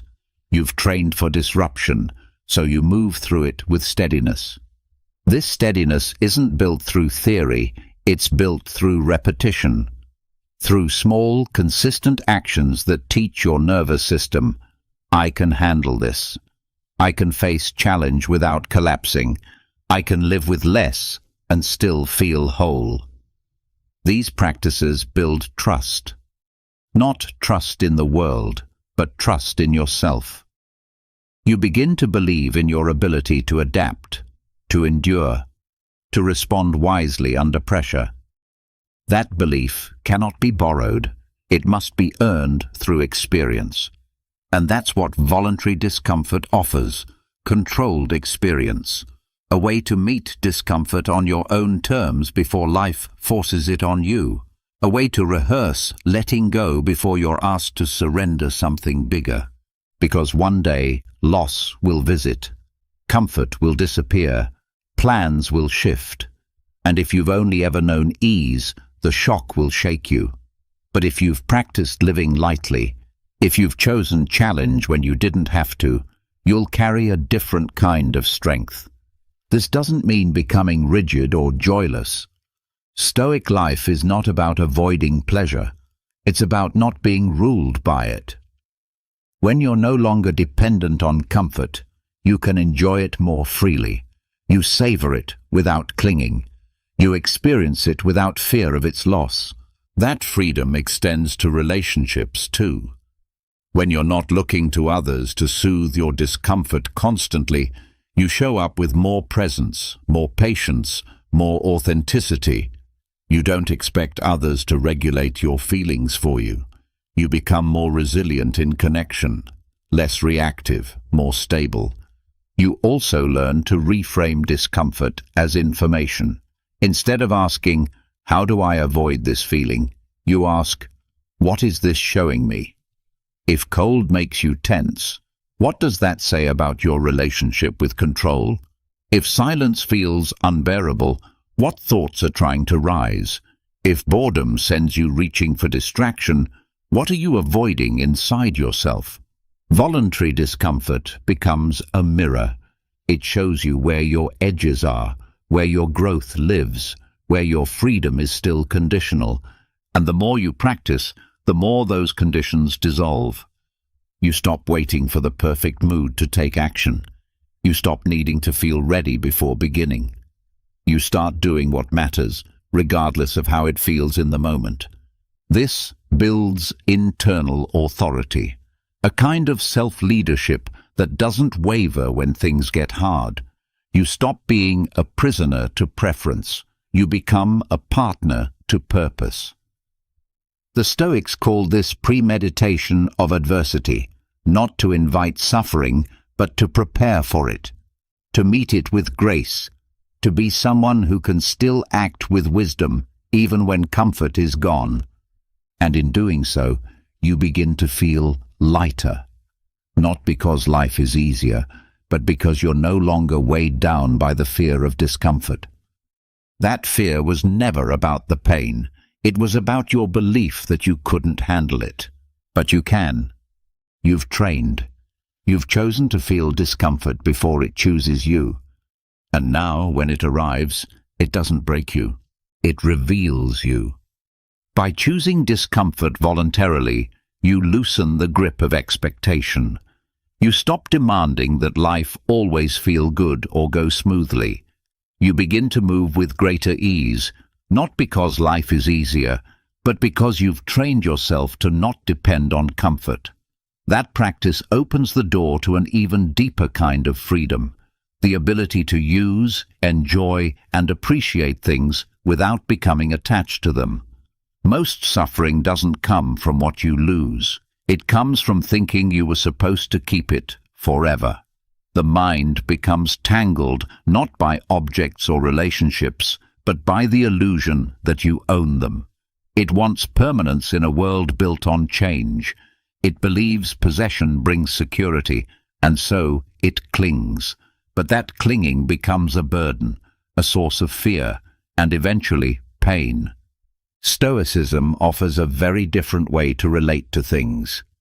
It introduces the concept of usufruct, the idea that you are a temporary steward, not a permanent owner.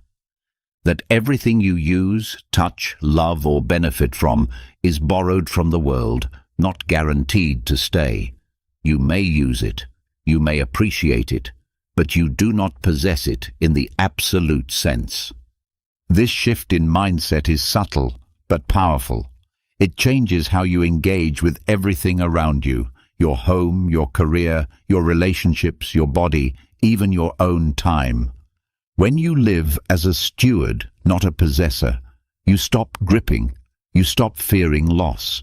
You begin to experience things more fully because you're not trying to freeze them in place. Enjoyment becomes lighter. There's no pressure to control outcomes. There's no anxiety over holding on. There's just presence, deep, sincere, and without tension. Most attachment is driven by the fear that something good will be taken away. But when you see from the lens of usufruct, you know that all things are already passing through.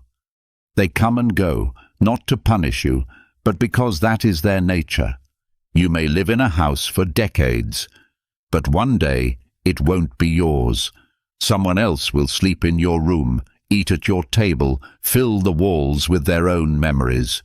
You may build a successful career, but eventually you will leave it behind, either by choice or by force. Even the people you love are not truly yours. They walk beside you for a while, but they are their own beings, moving on paths you cannot control. This isn't meant to be cold. It's a reminder to love more honestly. When you release the idea that someone belongs to you, you stop trying to shape them into something convenient. You start listening better. You appreciate them as they are, not as you wish they'd always be. And when the moment comes to part, whether for a day or forever, you are able to do so with grace, not desperation. Possessing without attachment doesn't mean being indifferent. It means being deeply engaged, but never dependent. You show up fully, but you don't confuse presence with ownership. When you apply this mindset to material things, you begin to live more simply. You keep what you use. You release what weighs you down. You enjoy beauty without needing to collect it. You buy with intention, not insecurity. You stop defining yourself by what you own because you see how quickly those things change hands. There is peace in that perspective. You stop chasing the next upgrade, the next status symbol, the next layer of artificial importance. You stop filling your space with objects that serve your ego more than your purpose. And suddenly, you have room to breathe, room to think, room to live. This clarity also brings more gratitude. When you know that nothing is promised, you stop overlooking what's in front of you. A hot drink, a soft bed, a quiet morning. None of it is owed to you, and yet it is here. You begin to treat every experience as a temporary gift, not a permanent asset. The same approach applies to your body. It's yours to care for, to use wisely, but not to own forever. Aging, injury, change, these are not failures, but natural reminders of impermanence. When you stop demanding that your body stay the same, you begin to respect it for what it is. A vessel, not an identity. A tool, not a trophy. And you treat it with kindness instead of constant critique. This helps you navigate loss too. When things break, change, or end, you don't fall apart. You feel the shift, you allow the sadness, but you don't create extra suffering by saying, "This shouldn't have happened." You recognize that all things come with an invisible condition, temporary use. And so, you let go with dignity. Not because you didn't care, but because you did, fully, honestly, and without illusion. Living this way also sharpens your judgment. You become more intentional with what you say yes to, because you know that every commitment, every object, every person who enters your life brings with it a responsibility of care. When you treat things as borrowed, you become more respectful, more careful, more present. You no longer waste what you don't truly value. You begin to think differently about time too. You stop treating it like something you have in abundance. You see it as the most limited resource and therefore the most sacred. You use it deliberately, knowing that it is not owned, only passed through. This brings urgency, not the anxious kind, but the meaningful kind. You stop putting things off. You stop numbing yourself with distraction. You live with more clarity because you know the clock doesn't pause just because you're busy or afraid. You also relate to change differently. You stop mourning the old version of your life and start meeting the new one with curiosity. You stop clinging to the familiar just because it's safe. You start building a mind that's shaped for the present, not trapped in the past. This helps you lead with less ego. You're no longer trying to defend your territory, impress others, or prove your worth through accumulation. You are rooted in purpose, not possessions. You can succeed without pride, lose without shame, start again without panic, because your identity is not tied to what you hold, it's tied to how you hold it.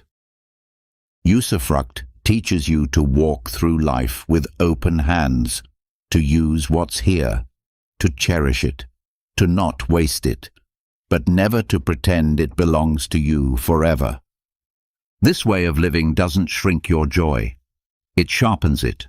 It doesn't limit your ambition. It cleans it of vanity. It doesn't block your relationships. It strengthens them with trust, honesty, and presence. And when the time comes to let go of a person, a position, a possession, you do so without begging the world to stop spinning. You simply say, "Thank you," and you continue walking, unburdened, awake, and ready for what's next. When you stop clinging to what isn't truly yours, something inside loosens. You no longer panic at the thought of losing what you never fully owned. You start moving with ease through change, through endings, through uncertainty. But just as the grip of possession weakens, another grip shows itself. Quieter, deeper, harder to notice. It's not wrapped around what you already have, but around what you want. The next achievement, the next relationship, the next affirmation. This grip is desire, and left unchecked, it can become a form of self-imposed slavery. Desire, in its rawest form, is not evil. It begins as a signal, pointing towards something you care about, something you value. But when desire attaches itself to something outside your control, it quickly mutates into obsession. You start needing things to happen a certain way. You start measuring your peace against what hasn't happened yet. And the longer the desire remains unfulfilled, the more your mind becomes consumed by it.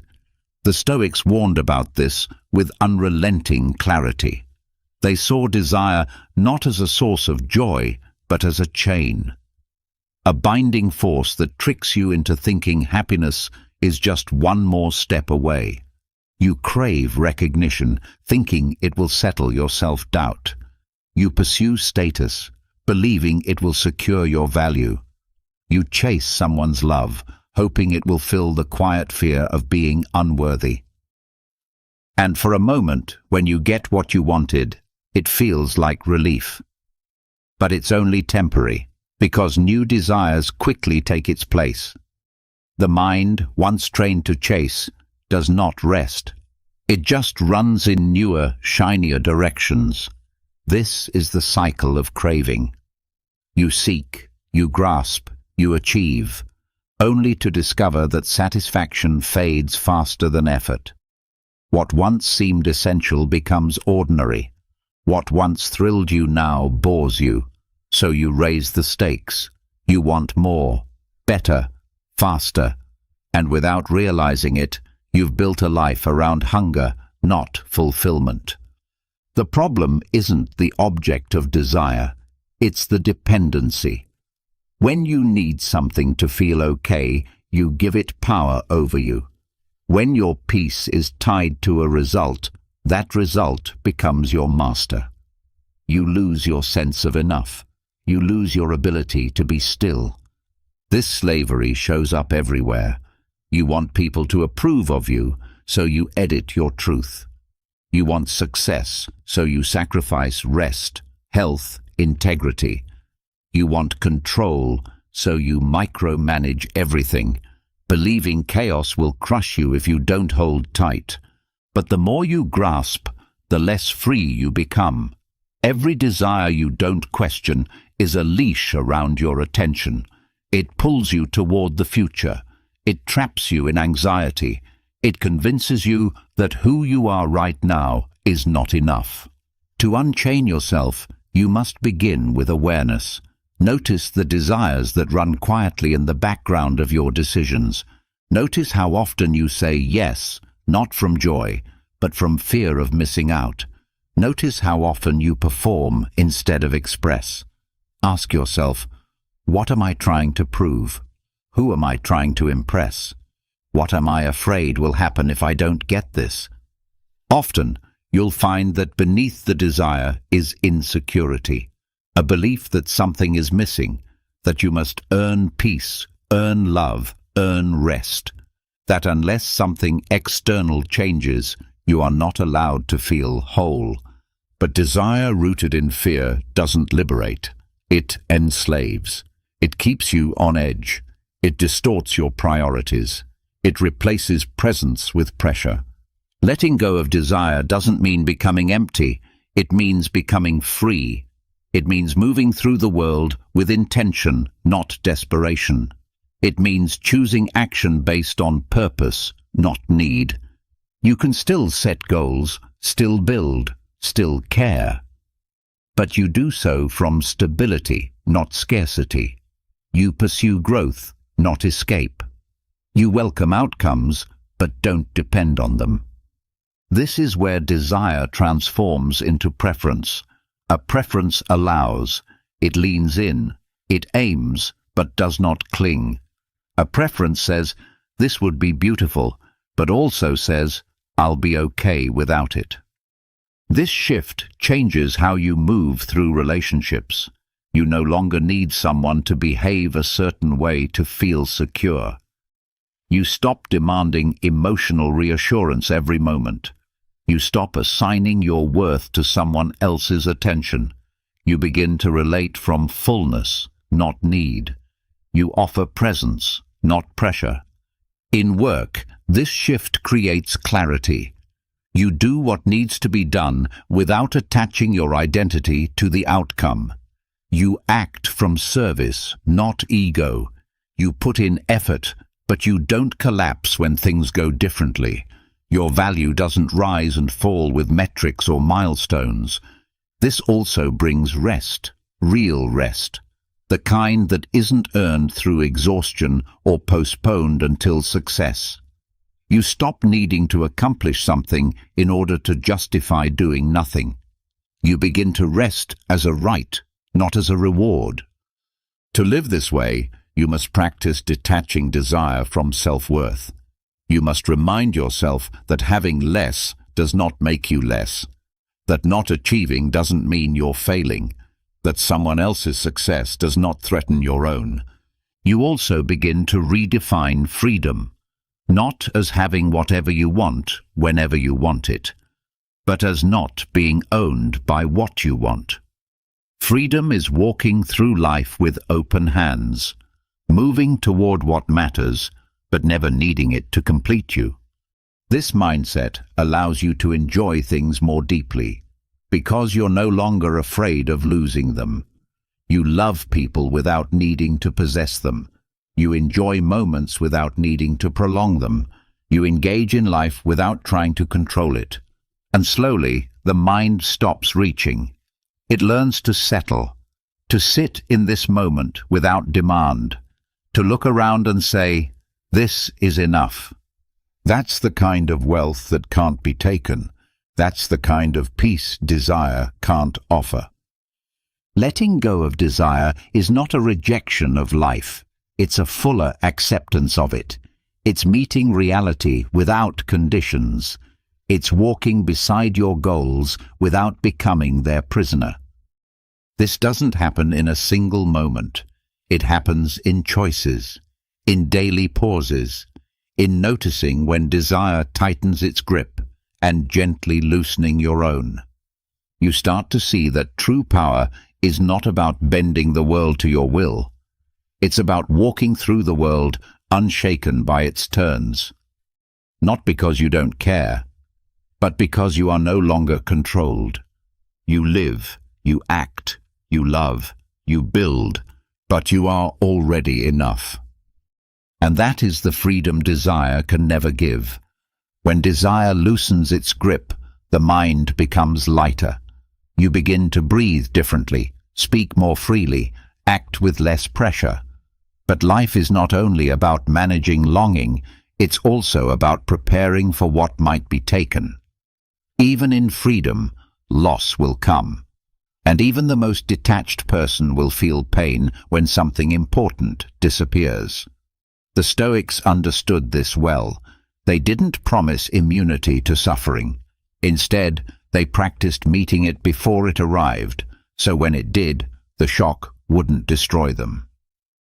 They called this premeditatio malorum, the premeditation of evils. This practice isn't morbid. It isn't pessimism dressed as wisdom. It's clarity. It's the courage to look life in the eye and admit that everything you care about could change, end, or vanish at any moment.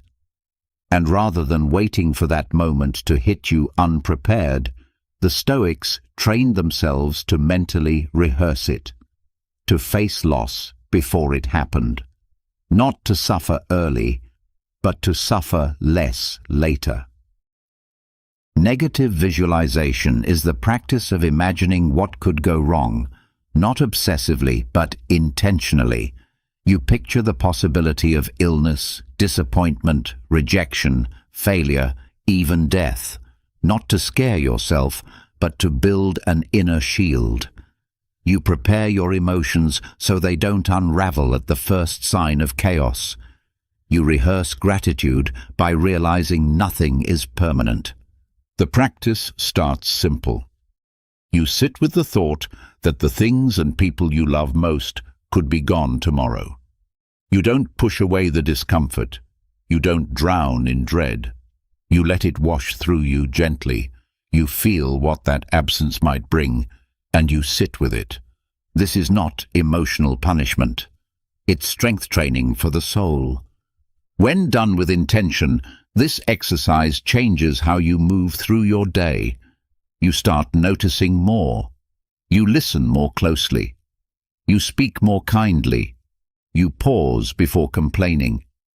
Because in your heart, you've touched the idea that this person, this moment, this comfort could disappear, and so you treat it with the care it deserves.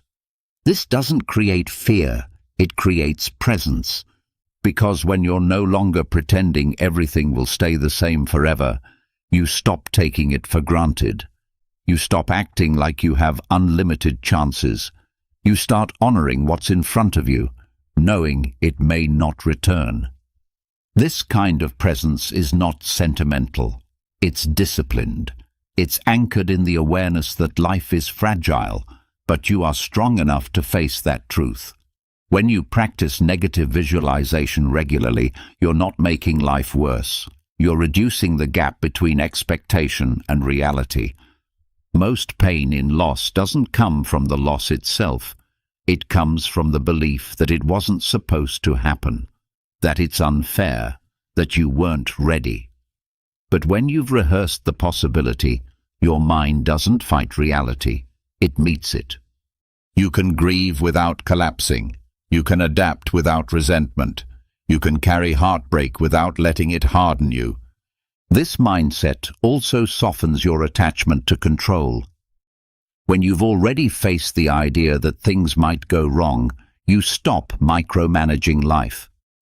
You accept that some outcomes will slip through your fingers, that no amount of planning or effort can guarantee ease, that what matters more is how you respond. And your response becomes more stable, because you're not shocked. You're not outraged that life is being life. You're ready, not cold, but composed. You also begin to detach from trivial problems. The things that once irritated you, delays, slights, inconveniences, lose their weight. When you've mentally stood at the edge of real loss, the small disruptions no longer pull you under. You see what matters. You stop sweating shadows. This clarity shapes your goals too. You stop aiming for things just because they look good. You choose paths that hold meaning, not just success.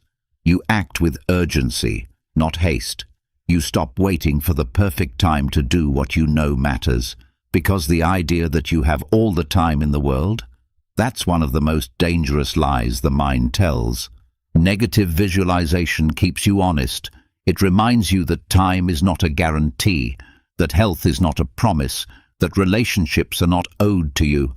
It removes the false sense of safety so you can live more deeply within what's real. It also makes you more generous. When you understand how quickly everything can shift, you start giving more. You say what you need to say. You forgive sooner. You let go of pride. You don't want to waste your time on resentment or ego when everything is this temporary. This doesn't turn you into someone constantly bracing for disaster. It turns you into someone constantly aware of how precious life is. The practice is not about living in fear. It's about training your emotional muscles to respond with wisdom instead of shock. When loss does come, the pain will still arrive, but you'll meet it with familiarity. You've walked through that valley in your mind before. You know the terrain. You can find your footing faster. You don't deny what's happening. You open to it. And because you've prepared, you don't get stuck in what-if spirals. You don't ask, why me? You say, this is what I rehearsed for. This is the moment where my practice becomes real. You also learn to endure smaller setbacks with more grace. When plans fall apart or progress stalls, you don't crumble. You've imagined worse. You've already visited the edge. And now, standing here, you know it's not the end. That steadiness spreads. It becomes part of your tone, your energy, your decisions. Others feel it too. Your presence becomes a calm space in the middle of life's uncertainty. You're no longer rattled by every gust of wind, because you've prepared not just your plans, but your perspective. And still, despite this preparation, you live with softness. The point of visualizing loss is not to harden your heart. It's to deepen your love, to help you show up fully now, because you've seen what it might be like without it. Each time you engage with this practice, you wake up a little more. You pay attention to how someone's voice sounds. You feel the warmth of the sun on your face without distraction. You notice that you're alive, breathing, aware, and that's no small thing. This awareness is not something you chase. It's something you return to again and again by willingly facing what most people spend their lives avoiding. You don't escape the truth. You lean into it, and in doing so, you create a mind that can hold both gratitude and grief, both joy and impermanence, both now and the possibility of not now. That balance makes you whole, and it prepares you not just to survive life, but to meet it with the full strength of your heart, your clarity, and your courage. By rehearsing the possibility of loss, you begin to value what's in front of you with new depth. You stop postponing appreciation. You learn to live with your eyes open and your grip light. But even with this clarity, there's another threat that quietly creeps in, not from what you might lose, but from what seeps into your thinking every day without your permission. Not tragedy, but influence. Not failure, but infection. It doesn't arrive through catastrophe. It arrives through conversation, content, culture.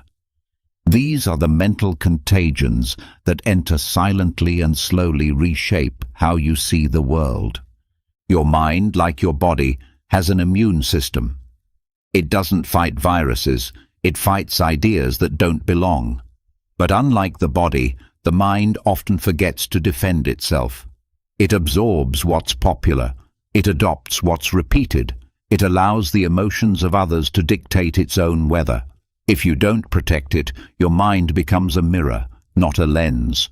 It reflects whatever it's exposed to, whether it's wise or destructive. This happens more than you think. You hear someone speak with confidence, and suddenly you doubt your own position. You scroll past opinions that carry outrage, and your calm begins to waver. You listen to gossip, and the way you view someone quietly shifts. No proof, no awareness, just absorption. Not because you're weak, but because the mind is shaped by what it encounters, especially when it's unguarded. Stoics understood this deeply. They taught that protecting the mind is not a passive act. It's a discipline. You don't just react to the world, you filter it. You become responsible for what you allow into your thinking. Just like you wouldn't eat food from a dirty plate, you don't consume thoughts without examining where they came from. Mental contagions are subtle. They don't always shout. Some are dressed as harmless jokes. Others are buried in headlines. Some arrive in the tone of a friend's complaint. Others are hidden in the rhythm of what everyone else is doing. The more you're around them, the more they feel normal. This is how you slowly lose your peace, not in one loud moment, but in the quiet erosion of your values. You begin to guard against this by paying attention to your mental state after every interaction. Who leaves you feeling grounded? Who drains your energy or fills your thoughts with noise? What media leaves you more anxious, more reactive, more distracted? This isn't about building walls. It's about building awareness. You are not a sponge, you are a gatekeeper. To protect your mind, you must strengthen your filters. Start with conversations. Gossip may feel casual, but it's not neutral. When you listen to someone diminish others, your sense of empathy shrinks. You become more cynical, less compassionate. When you join in, even passively, you begin lowering your own standards. What you laugh at becomes what you tolerate. What you tolerate becomes what you accept. Outrage works similarly. It enters through headlines, sound bites, and exaggerated claims. It invites you to react instantly, to judge quickly, to choose a side without reflection. It makes everything feel urgent, personal, catastrophic. And the more you engage with it, the more your mind stays on edge. You can't think clearly when your emotions are constantly hijacked. The Stoic response is to pause. Ask, is this my emotion or someone else's? Is this fact or just opinion wrapped in emotion? Does this topic deserve my time, or is it bait for my attention? Not every fire is yours to fight. Not every voice is yours to echo. Social media amplifies all of this. It's designed to spread emotion, not truth. It rewards extreme takes, not thoughtful ones. You're exposed to hundreds of perspectives, but not all of them are rooted in understanding. If you scroll without awareness, you take on thoughts that aren't yours. You start forming opinions not from reflection, but from repetition. Guarding your mind doesn't mean isolating it. It means choosing its influences carefully. Choose voices that elevate your thinking. Choose silence when noise becomes too much.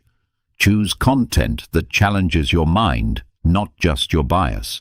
Choose mentors, books, and ideas that hold you to a higher standard. This discipline also applies to self-talk, because some mental contagions don't come from others, they come from within. Old beliefs, critical inner voices, narratives you never questioned, the thought that you're behind in life, the fear that you're not enough. These are infections of the mind too. They distort your vision, they reduce your confidence, they trap you in loops of self-doubt. To defend against this, you need internal dialogue that is rooted in clarity, not emotion. Practice speaking to yourself as a guide would, not a judge. Replace assumptions with questions. Instead of saying, "I always fail," ask, "What did I learn last time?" Instead of saying, "Everyone is ahead of me," ask, "By whose standards am I measuring?" This clarity becomes your shield. When the world throws opinions at you, you're not rattled. When someone speaks with intensity, you listen, but you don't absorb blindly. You begin to live from the inside out, not the outside in. Mental immunity also requires maintenance. Just like physical health, you can't defend your mind once and assume it's strong forever. You need habits that keep it clean. Journaling to examine your thoughts. Solitude to hear your own voice. Reading that sharpens your awareness. Reflection that brings patterns to light. You also learn to recognize when your defenses are down. Fatigue, stress, hunger, overstimulation. These make you more vulnerable to influence. You start believing what you wouldn't accept on a clear day. So you rest, you step back, you reset. This isn't weakness, it's wisdom. And when something does get in, because it will, you don't shame yourself. You just notice it. You name it. You remove it like a splinter. No drama, just correction. The mind is not meant to be pure. It's meant to be clear. Not free of all influence, but able to discern what belongs. This discernment is what allows you to stay grounded, even in a world that thrives on noise. You begin to live less reactively. Someone's opinion doesn't shake you. A bad mood doesn't define the day. A disagreement doesn't spiral into identity crisis. You have space. You have choice. This kind of mental clarity spreads. It improves how you speak. You don't rush to impress. You choose your words carefully.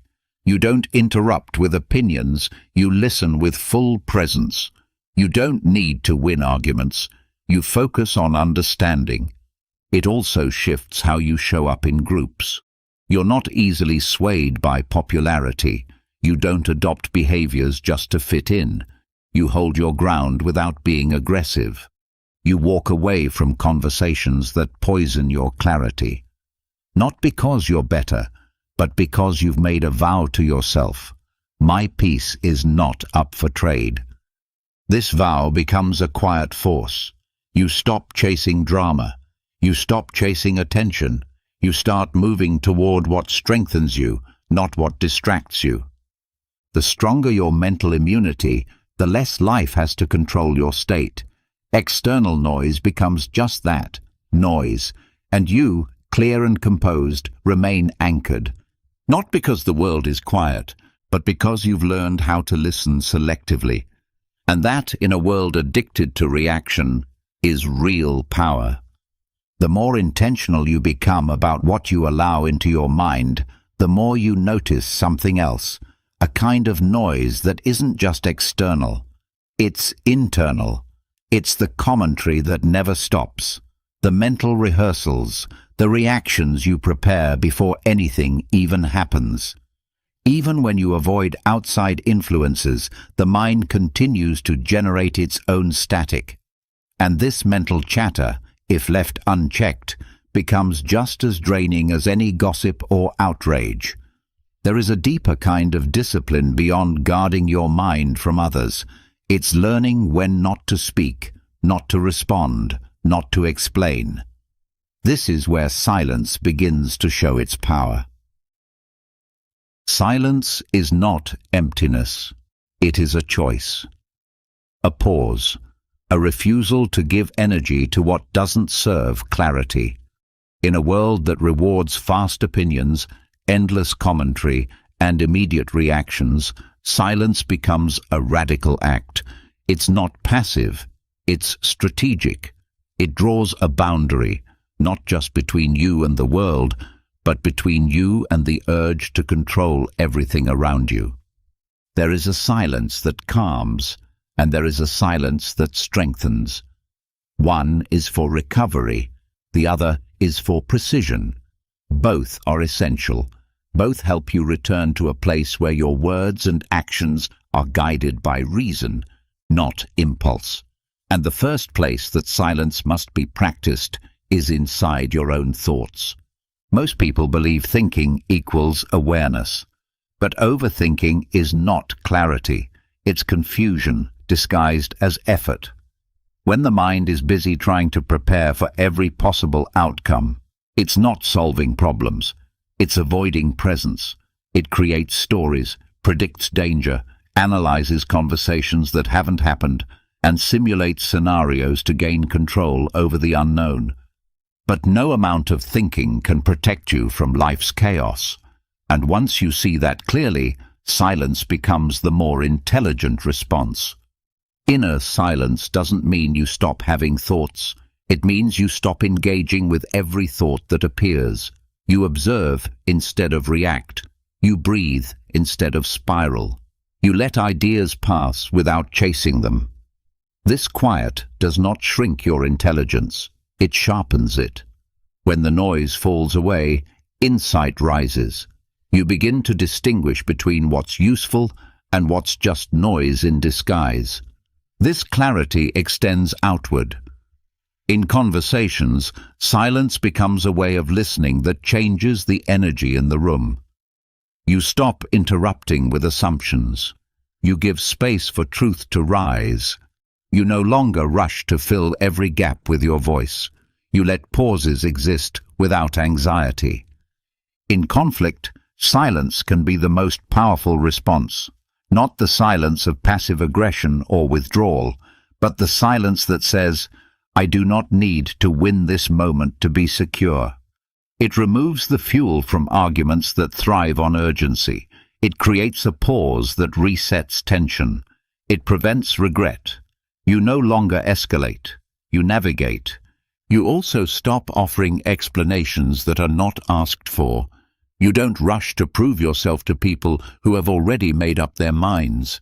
You don't volunteer defenses just to ease discomfort. You know that your value isn't measured by how fast you respond or how well you justify your choices. This saves energy, not just physically, but emotionally. Every unnecessary word, every rushed opinion, every performative answer drains something from you. But silence stores it, holds it, conserves it for when it matters. In relationships, silence creates space for truth to appear. You stop filling emotional gaps with talking that avoids vulnerability. You allow others to express without immediately fixing or solving. You let feelings breathe without managing them. This creates a deeper kind of connection, one that isn't based on words alone, but presence. Social silence also teaches boundaries. You no longer feel the need to be available at every moment, to respond to every message, to comment on every situation. You realize that being silent is not being absent. It's being present with your own rhythm. You step away not to avoid life, but to return to it more fully. Silence also helps break the illusion of control.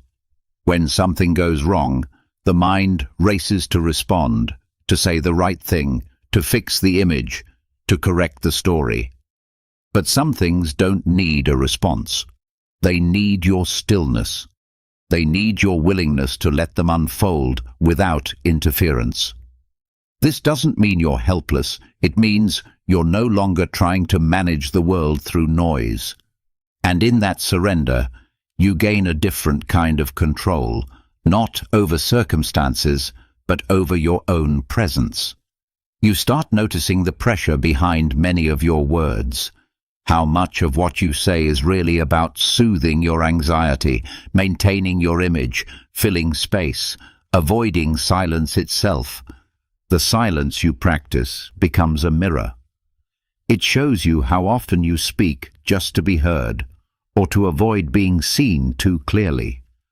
And when you start holding back, not from fear, but from self-respect, you realize how little needs to be said to be understood. This practice becomes especially important in moments of transition or loss. In the face of grief, no words are enough. In the space between chapters of life, explanations often fall flat. Silence honors what words cannot touch. It becomes a container for experiences that are too sacred, too raw, too personal for language. Silence becomes the language of depth. It also brings you closer to your own truth. In silence, the mind quiets enough to hear what matters, not what's trending, not what's expected, but what's real. You begin to feel your intuition again. You notice what pulls your energy, what restores it, what your next step truly is. And this knowing doesn't shout. It arrives in quiet. That's why noise is addictive, because it drowns out the voice that asks hard questions, the voice that challenges your current path, the voice that calls you back to yourself. Silence may be uncomfortable, but it is also honest.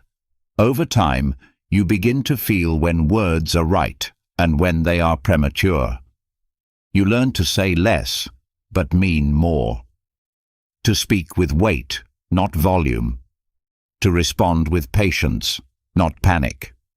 This isn't silence as avoidance. It's silence as strength. You become someone others trust, not because you talk constantly, but because when you speak, it's clear, considered, and grounded. Your words carry presence.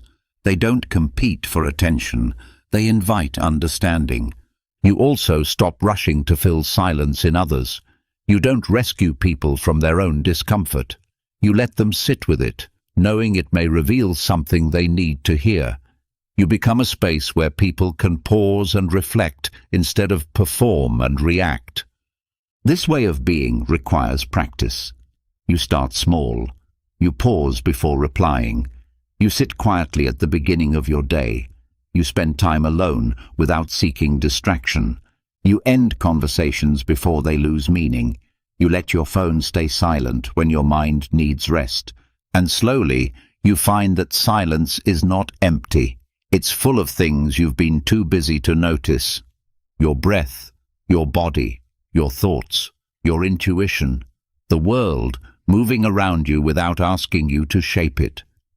This kind of silence doesn't disconnect you, it reconnects you.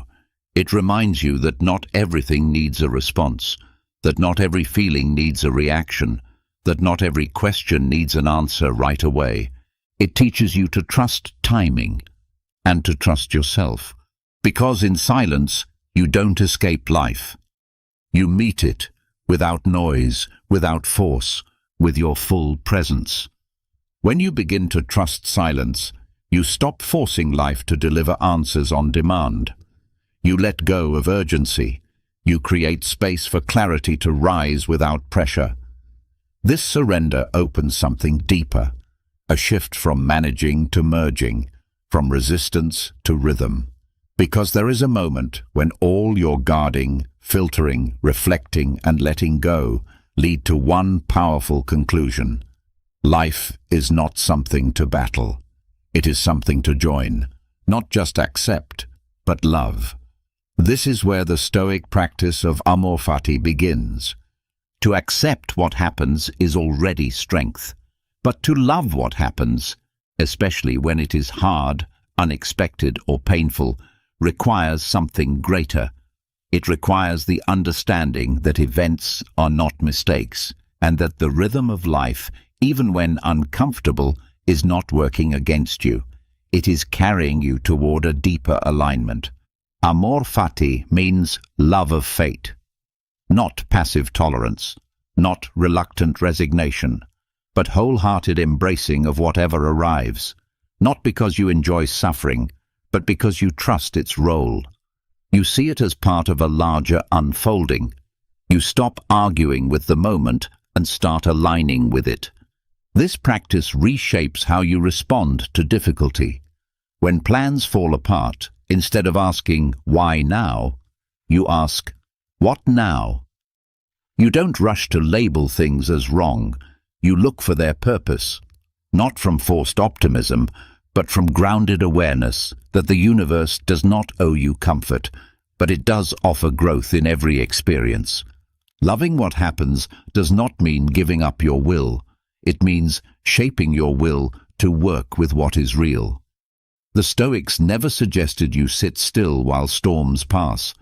They taught you to raise your sail to catch the wind, no matter its direction. You become part of the pattern, not a protester against it. This mindset transforms suffering. Instead of being crushed by challenges, you ask what they are calling from you. You see adversity not as punishment, but as pressure that molds you. Every setback becomes a forge. Every obstacle becomes a teacher, not in theory, but in lived experience. Amor fati is not about denying pain. It is about moving through pain with purpose. You feel it, you honor it, but you do not let it make you bitter. You let it carve wisdom. You find the beauty in its arrival. You recognize that even what hurts can lead you to something deeper if you meet it with openness. This also applies to joy. When good things come, you don't cling. You celebrate fully, knowing that joy is also part of the pattern. You don't dull your pleasure out of fear of losing it. You live it while it's here, knowing its presence is just as meaningful as its eventual end. Amor fati removes the illusion of control and replaces it with a sense of cooperation. You begin to understand that not everything needs to be managed. Some things simply need to be allowed. Life is not chaos, it's complexity, and your job is not to flatten it, but to move with it, fully, humbly, and wisely. You stop needing every event to have immediate meaning. You trust that meaning unfolds in time, that even confusion has a place, that even silence is part of the rhythm, that setbacks prepare the ground for what's next. This doesn't remove your effort. It refines it. You still act, you still plan, but you don't resist the feedback of life. If the door closes, you look for the lesson. If the result changes, you adjust your pace. You don't waste time blaming the universe for not reading your expectations. You also begin to live with less fear. If everything that happens is something you can love, then nothing can undo you. This doesn't mean you enjoy pain. It means pain loses its power to define you. You learn to absorb the unexpected with composure. You build emotional agility. You adapt without resentment. In relationships, this practice brings more compassion. People will change, fail, leave, and challenge you. Amor fati doesn't ask you to like all of it. It asks you to stop wishing they were different and instead love what the moment requires from you. Maybe forgiveness, maybe boundary, maybe release. You begin to love the chance to respond wisely, even when others don't. This deepens your sense of humility. You stop expecting life to orbit your preferences. You recognize that your role is not to direct everything, but to show up for what is, with integrity, courage, and heart. You start to live more presently, not hoping for better conditions, not waiting for things to return to how they were, but fully engaging with how they are now. You learn that every moment, even the inconvenient ones, are worthy of attention. You meet life as it is, not as an enemy, but as a partner. This way of living also sharpens your perception. You begin to notice how often resistance is the true cause of your pain, not the event itself, but your refusal to accept it. You stop wasting energy trying to undo reality. You redirect that energy toward how you can grow within it. Amor fati also redefines success. You no longer measure your life by what you get, but by how you respond. A failed project becomes just as meaningful as a victory, because both test your principles, both reveal your character, both offer you a way to become better, more patient, more clear. You stop chasing an ideal life.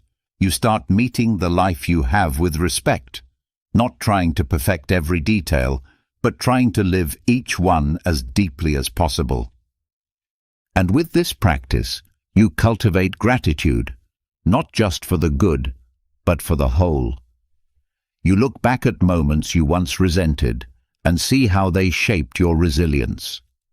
You see the value of what was lost, the meaning inside the mess.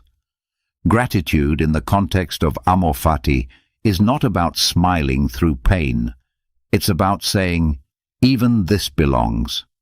Not because you enjoy suffering, but because you trust that every season, every shift, every end, and every beginning is connected to something you may not yet understand. You begin to live without flinching. This kind of strength doesn't come from control. It comes from surrender, not to weakness, but to wisdom. You stop asking life to bend to you. You bend with it. You rise when it lifts. You kneel when it presses. You remain when it's silent. You move when it calls. And in that cooperation, life begins to feel less like a battle and more like a dance. Not choreographed, not always graceful, but deeply aligned, because you've stopped demanding. You've started listening. And you've learned to say yes, even when the answer is hard. That yes is amor fati. It is not passive, it is powerful, and it allows you to meet everything, not just with acceptance, but with love. Once you begin to love what happens instead of resisting it, you find a level of freedom that doesn't depend on comfort or certainty. You become someone who can stand still in storms, someone who moves with life rather than struggling against it. But even then, there's one truth most still try to avoid, even after surrendering to change.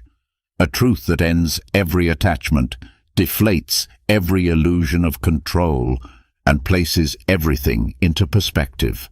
That truth is death, and facing it, rather than denying it, is not dark. It is the ultimate form of clarity. Memento mori. Remember that you will die. This Stoic phrase is not a warning. It is a return to reality, not to scare, but to awaken, not to crush hope, but to strip away what no longer matters. The goal of this practice is not to obsess over endings. It is to sharpen presence, to remind you that time is limited and most of what we obsess over will not follow us to the end. Most people live as if they will live forever. Their days are spent postponing, proving, pleasing, perfecting, waiting to start what matters, avoiding hard conversations, sacrificing joy for status. But when you reflect honestly on your mortality, all that extra weight begins to fall away. You stop pretending there will always be more time. This reflection does not make you reckless. It makes you real. You begin to act with more care, not less. You speak more truthfully. You waste less energy on arguments that don't matter. You choose your battles wisely. You realize that control was never yours to begin with, and that's where peace begins. Memento mori pulls your attention from the illusion of permanence. You start to see how tightly you've been holding things that were never yours to keep. Your identity, your plans, your expectations, your fears. When death is in view, those attachments don't hold up. They shrink under the weight of what truly lasts, your presence, your actions, your character. Thinking of death is not about being morbid. It's about realizing that what you fear is already happening. Every day is a step closer to your final one. The clock has been running since birth, and instead of running from that truth, the Stoics taught us to look it in the eye and let it guide our choices. This awareness breaks illusion. You stop believing you can control how people see you. You stop acting like your reputation will save you from impermanence. You stop mistaking productivity for meaning. You begin to understand that control is the very thing that keeps you from living. Letting go of control is not defeat. It is liberation. When you stop expecting life to obey your schedule, you begin to live fully in the present. You stop measuring your worth by how much you can manipulate outcomes. You begin to live with lightness because you are no longer trying to carry the impossible weight of holding everything together. Mortality is the great equalizer. It humbles the proud. It softens the stubborn. It reminds you that everything you cling to, everyone you know, every breath you take is on loan. It's not about fearing loss. It's about remembering value. You cherish more when you know it won't last forever. This kind of awareness also sharpens gratitude. You don't need dramatic events to wake up. You don't need a crisis to remind you of what matters. You use reflection as a tool. Every morning becomes a chance to ask, if today were my last, would I be spending it like this? Every decision becomes a chance to honor what's real. You don't chase as many distractions. You stop needing more to feel alive. You become more selective with what you pursue. Not because you're afraid of dying, but because you respect your time. You know that moments spent on things that drain you are moments you don't get back. This mindset creates presence, real presence, The kind that doesn't multitask through conversations, that doesn't delay connection, that doesn't gloss over the beauty in quiet moments. You begin to live slower but deeper. You feel more without being overwhelmed, because you've stopped numbing yourself with control. Memento mori also makes you bolder. When you know you'll die, fear loses its grip. Rejection, embarrassment, failure, they become small in comparison.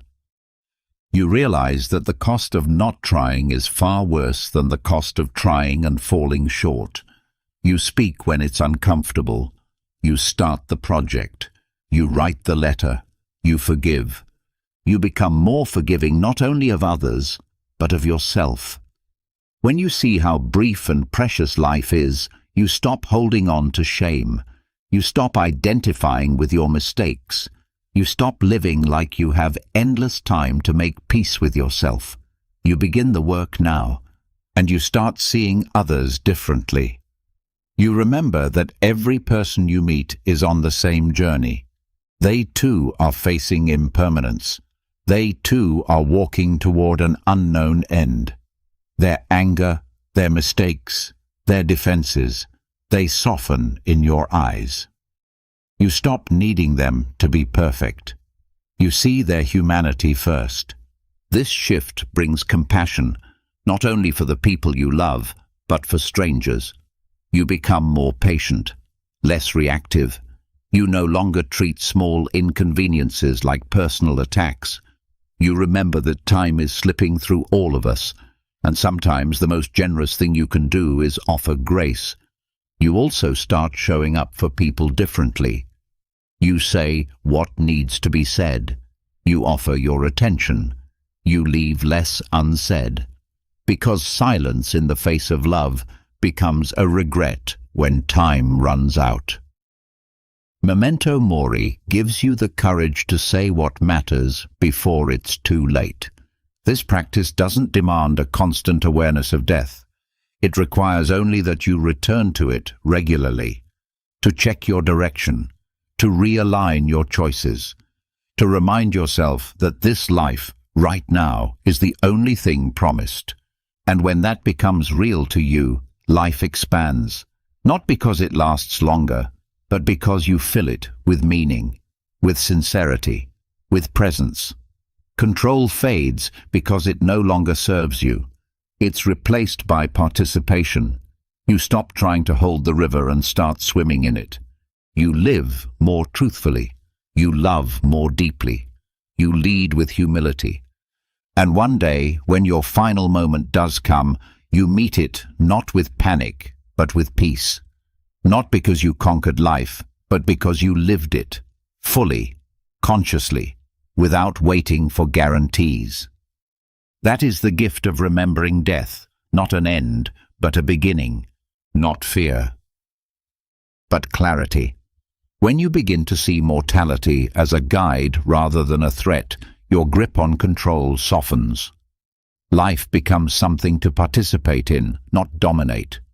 You stop trying to make time obey your plans, and you begin to honor its flow with presence and honesty. But even as you embrace impermanence, there is still one more layer to refine, a calm that does not depend on outcome, recognition, or reaction, a calm that isn't shaken by what happens outside you. This is where the Stoic concept of apatheia begins to shape a deeper kind of strength. Indifference, as it's often misunderstood, sounds like a lack of care, a turning away, a cold absence of feeling.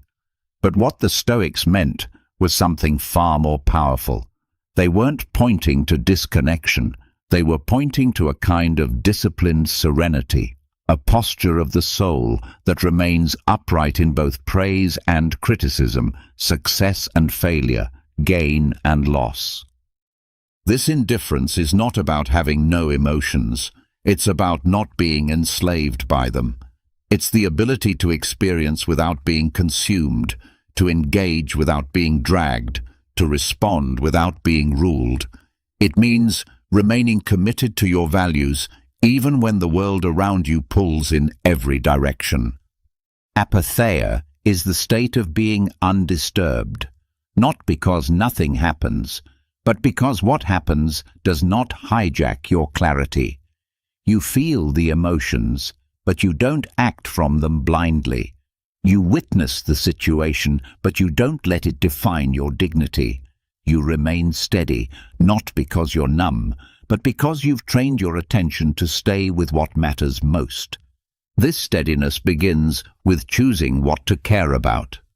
Most people waste their peace trying to manage opinions, outcomes, or reputations. They want everything to reflect well on them. They want control, not just over events, but over how they are perceived. This turns life into a performance. But apatheia pulls you out of that stage. It says, let them speak, let the results come, let the world turn. You remain the same, not out of apathy, but out of alignment. You start measuring value differently. You stop asking what will make you look successful and start asking what will keep your soul clean. You stop chasing applause and begin seeking clarity. You stop adjusting your truth to be accepted and start speaking from what's real. This creates a new kind of confidence, one that does not need constant reassurance. You no longer ride the waves of praise and blame. You no longer adjust your pace every time someone doubts you. You begin to carry yourself with quiet conviction, knowing that your peace comes from within, not from approval. This indifference also protects your energy. You no longer spend hours replaying conversations or worrying about how others interpreted your words. You understand that not every reaction deserves a response. Not every opinion needs a counterpoint. You begin to see that silence is not weakness, it's wisdom. And in that silence, you make better choices. You wait when it's not yet time. You speak when words serve truth, not ego. You walk away when peace is more valuable than being right. You also begin to approach your ambitions with balance. You still strive, you still create, you still pursue excellence, but without anxiety, without neediness, without desperation. You do your work with full presence, but you release the results. You care deeply about the process, but you are indifferent to how others receive it. This protects your creativity. You stop tailoring your voice to be accepted. You start expressing what's real because that's what your soul requires. You begin creating not for validation, but for alignment. You stop asking, will this please others? And start asking, does this reflect truth? Apatheia also changes how you navigate relationships. You no longer need others to agree with you in order to stay connected. You can love without trying to fix. You can be present without losing yourself. You can honor your values without needing someone else to live by them. You don't withdraw from connection, you just stop depending on it to complete you. This reduces emotional volatility. You don't swing from hope to despair every time something shifts. You stop catastrophizing discomfort. You stop romanticizing ease. You live in the middle, with poise, with attention, with grace. You become more reliable, not because you promise everything, but because your actions are not reactive. People know where you stand. They feel your presence as calm, not forceful. You stop trying to win influence through persuasion and begin earning it through consistency. That consistency comes from knowing what is yours to carry. You don't pick up every burden. You don't join every argument. You don't involve yourself in every drama. You stay rooted in your purpose and let the world spin around you. This is not avoidance. It is discipline. And that discipline is built moment by moment. When frustration rises and you don't lash out, when desire pulls and you don't chase blindly, when fear whispers and you don't follow, each time you choose inner alignment over outer reaction, You strengthen your center. You start seeing this centeredness as noble. Because in a world that rewards performance, being inwardly grounded is a rare form of dignity. You don't need to dominate to feel powerful. You don't need to win to feel worthy. You don't need to impress to feel seen. This kind of nobility is quiet. It doesn't broadcast itself. It doesn't depend on applause. It is content to live in truth, even when unnoticed, because its value is not external. It is intrinsic. You also begin to detach from circumstances, not in coldness, but in trust. You understand that good fortune is not a sign of superiority, and misfortune is not proof of failure. Both are temporary. Both are outside your command. What remains is how you carry yourself within them. That's the soul of apatheia, not to withdraw from life, but to enter it without giving away your serenity at every turn. And when setbacks come, and they will, you meet them without collapsing. You adjust, you respond, you continue. Your center does not break because it was never built on what others gave you. You become someone who is not thrown by delay, rejection, or uncertainty. You move with clarity even when outcomes are unclear. You stay honest even when it's uncomfortable. You remain kind without being naive. This is the strength apatheia offers, not sharp edges, but grounded presence. You no longer confuse indifference with emotional numbness. You understand it as emotional intelligence. It means knowing the difference between what you feel and what you feed, between what you care about and what you give power over you. And over time, this way of being becomes your default, not forced, not performative, simply steady. You don't need to fight every battle. You don't need to prove every point. You live from a place that is already whole. This is not the death of emotion. It is the maturing of it. You feel more. You just act less impulsively. You hold space for difficulty without being devoured by it. And in that space, your soul breathes freely, not because nothing touches you, but because you've chosen what is allowed to move you. That choice is power. That power is peace. And that peace is what dignifies you, without noise, without striving, without fear. As you grow into a state of steady indifference, not cold but composed, something else begins to shift. You find yourself less rattled by outcomes, less controlled by moods, less reactive to external noise. But there is still one subtle thread that can quietly pull you out of this calm, a desire that hides beneath even your most composed moments, the need to be right. This need doesn't always shout. It doesn't always look aggressive. Sometimes it sounds like insistence. Sometimes it shows up as correction, masked as help. It's the voice that enters when someone disagrees with you and you feel tension in your chest.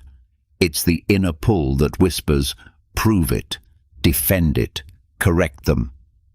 Letting go of being right isn't about giving up your intellect. It's about loosening your ego's grip on identity. The more your sense of self is tied to correctness, the more fragile your peace becomes. A single disagreement, a misinterpretation, or a challenge to your opinion can quickly feel like a threat, not just to the idea, but to who you are. This is why so many conversations become battles, why discussions become performances. Because when being right becomes part of your identity, you stop listening. You no longer engage to understand. You engage to win, to confirm, to protect. But what if you didn't need to be right to be at peace? What if being wrong wasn't a loss, but a doorway? What if changing your mind didn't mean weakness, but wisdom? This is intellectual humility, the ability to hold your beliefs without clinging, the willingness to question your views without self-attack, the openness to grow from contradiction, not shrink under it. When you practice this kind of humility, your relationships change. You no longer listen only to reply. You stop rehearsing arguments while the other person is speaking. You begin to hear nuance. You begin to respect difference without needing to fix it. You make space for others, not because you agree, but because you value connection more than control. This also frees your mind. A mind obsessed with being right becomes closed, tense, and rigid. It fears complexity. It avoids ambiguity. But a mind that has let go becomes expansive. It becomes curious. It doesn't fear the unknown. It steps toward it. Curiosity becomes your default. You ask more questions. You assume less. You don't jump to defend when your ideas are challenged. You pause, reflect, explore. And in that space, learning returns. Not the kind that adds to your resume, but the kind that softens you, deepens you, makes you more human. You also stop viewing people with opposing views as enemies. You stop assigning moral failure to disagreement. You recognize that most people, like you, are speaking from a lifetime of experience, wounds, conditioning, and cultural influence.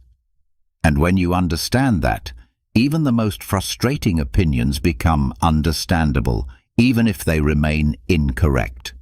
This kind of humility does not mean silence. It doesn't mean you stop expressing what you know. It means you hold truth with softness. You don't hammer people with it. You offer it. You share it.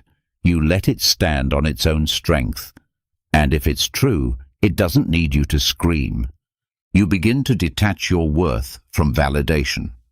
Whether you are praised or doubted, you remain calm.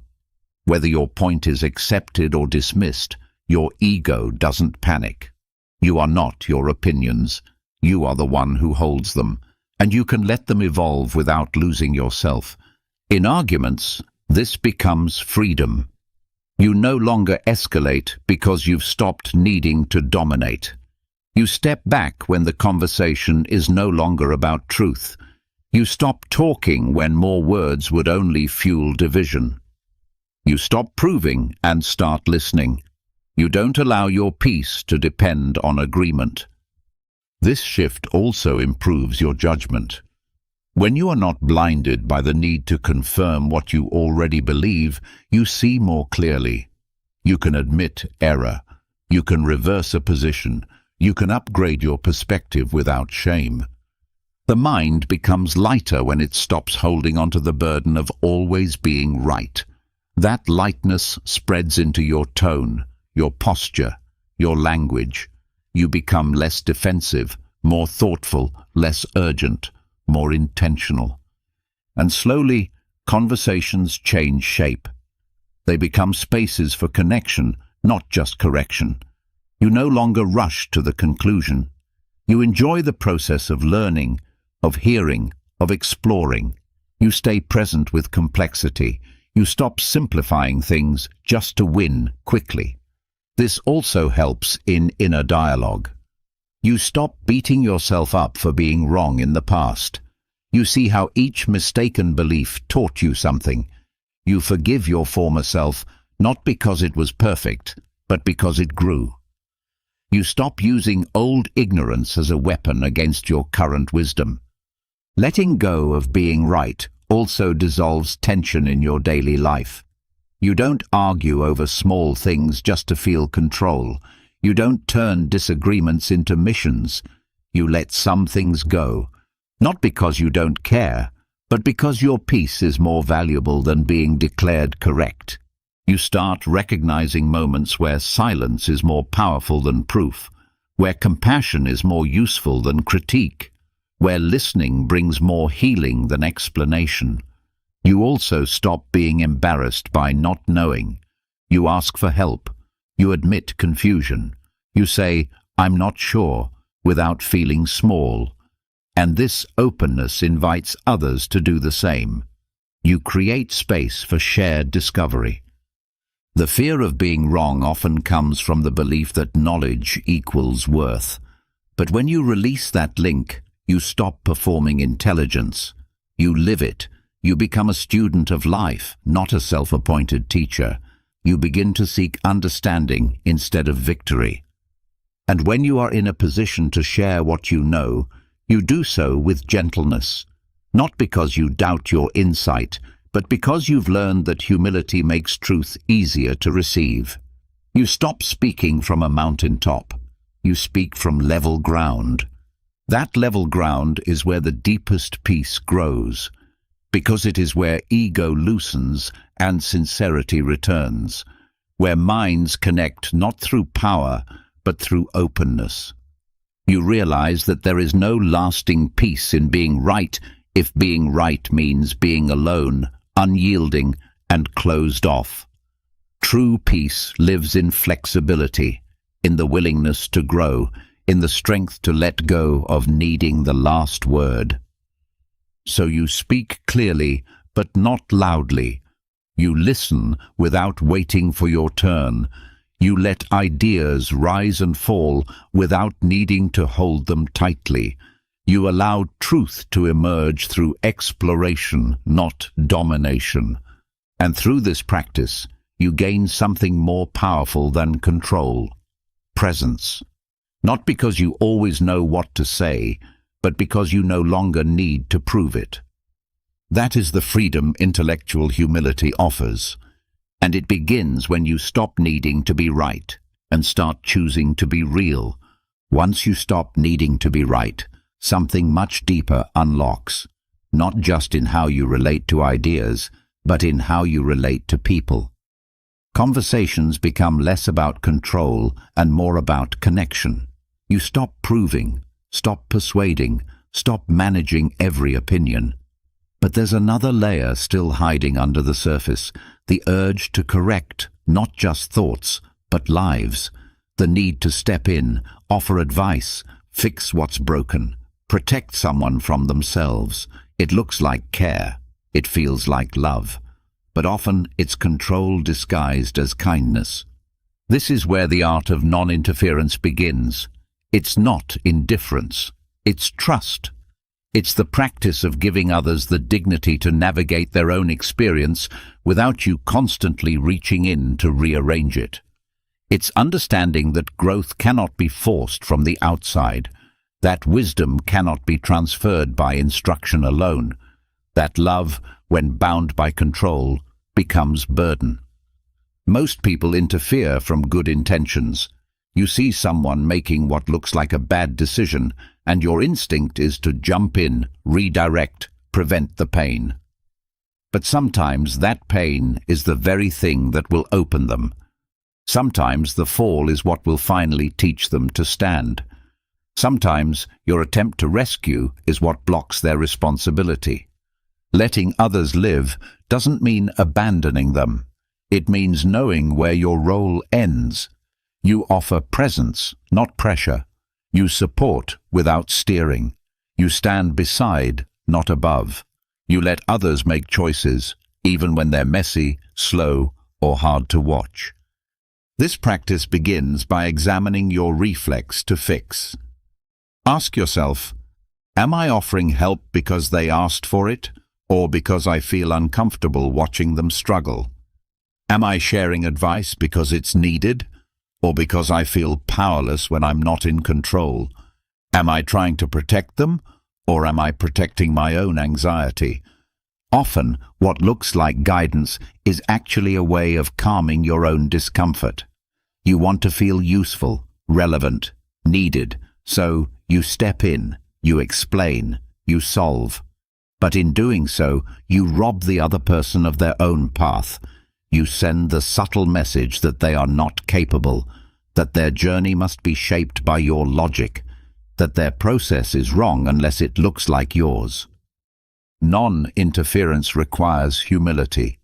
You must accept that you don't always know what's best for someone else, that your wisdom may not apply to their timing, that they may need to move through pain you've already resolved, or pain you never had to face. You must let them find their own rhythm, even if it runs opposite to yours. This shift creates space. In that space, respect grows. You begin to see others not as projects, but as people. Not as puzzles to solve, but as sovereign beings with their own lessons to learn, their own timing to honor, their own choices to make. You also begin to trust life more. You stop acting like you're the only line of defense between someone and disaster. You start believing that the same force that shaped you can shape them, that life will teach what it must, that the truth will arrive when it's ready, that your silence is not neglect, it's faith. Letting others live also frees you, because when you stop managing everyone's path, you return to your own. You reclaim the energy once spent monitoring other people's outcomes. You stop carrying guilt that was never yours. You stop trying to earn love through usefulness. You remember that your worth is not tied to how much you can fix. This doesn't mean you stop caring. It means you care without attachment. You show up without controlling. You love without hovering. You offer help only when it is truly welcome, not when it soothes your ego. Boundaries become clearer. You stop offering advice when none was asked for. You stop giving time when it drains you. You stop inserting yourself into dynamics that are not your responsibility. You start asking, what am I responsible for in this moment? And just as importantly, what am I not? When you live this way, your relationships become more honest. People feel safe around you, not because you always have the answer, but because you don't demand control. They don't feel judged. They don't feel watched. They feel seen. This creates deeper trust. When someone knows you won't overstep, they open. When they know you won't try to take over, they lean in. Paradoxically, the less you try to fix, the more connection you create. And when the people you care about suffer, you stop trying to interrupt their process. You sit with them. You listen without solving. You let silence speak. You stop looking for ways to remove the pain and instead learn to hold space for it. That space becomes the most powerful kind of support. Letting others live also helps you face your own patterns. You begin to see that the urge to interfere comes from old places, perhaps from needing control in childhood, or feeling responsible for keeping the peace, or believing your worth is measured by your ability to help. When you stop interfering, you're not just respecting others, you're healing yourself. You begin to separate love from control. You understand that love doesn't always mean guidance. Sometimes it means stillness. Sometimes it means letting someone fail. Sometimes it means letting them leave. And all of that can still be love. This also changes how you raise children, lead teams, support friends. You move from authority to presence. You stop telling people who to be. You start inviting them to become who they are. You model integrity rather than demanding obedience. You inspire through action, not advice. And when you do offer guidance, it comes from clarity. It lands better because it's not constant, it's not loud, it's not wrapped in urgency, it's timed, it's thoughtful, it respects the person on the other side. This practice will test your patience. You'll watch people move slowly. You'll see mistakes you've already made. You'll want to speak when silence is wiser. But each time you step back, you strengthen your trust in the process, not just theirs, but life's. You begin to live in alignment. You don't force growth. You water the soil, provide light, and let the seed emerge on its own terms. You stop digging it up just to check if it's sprouting. And over time, your own peace deepens. Because your sense of control fades, your need to oversee fades, your habit of rescuing fades.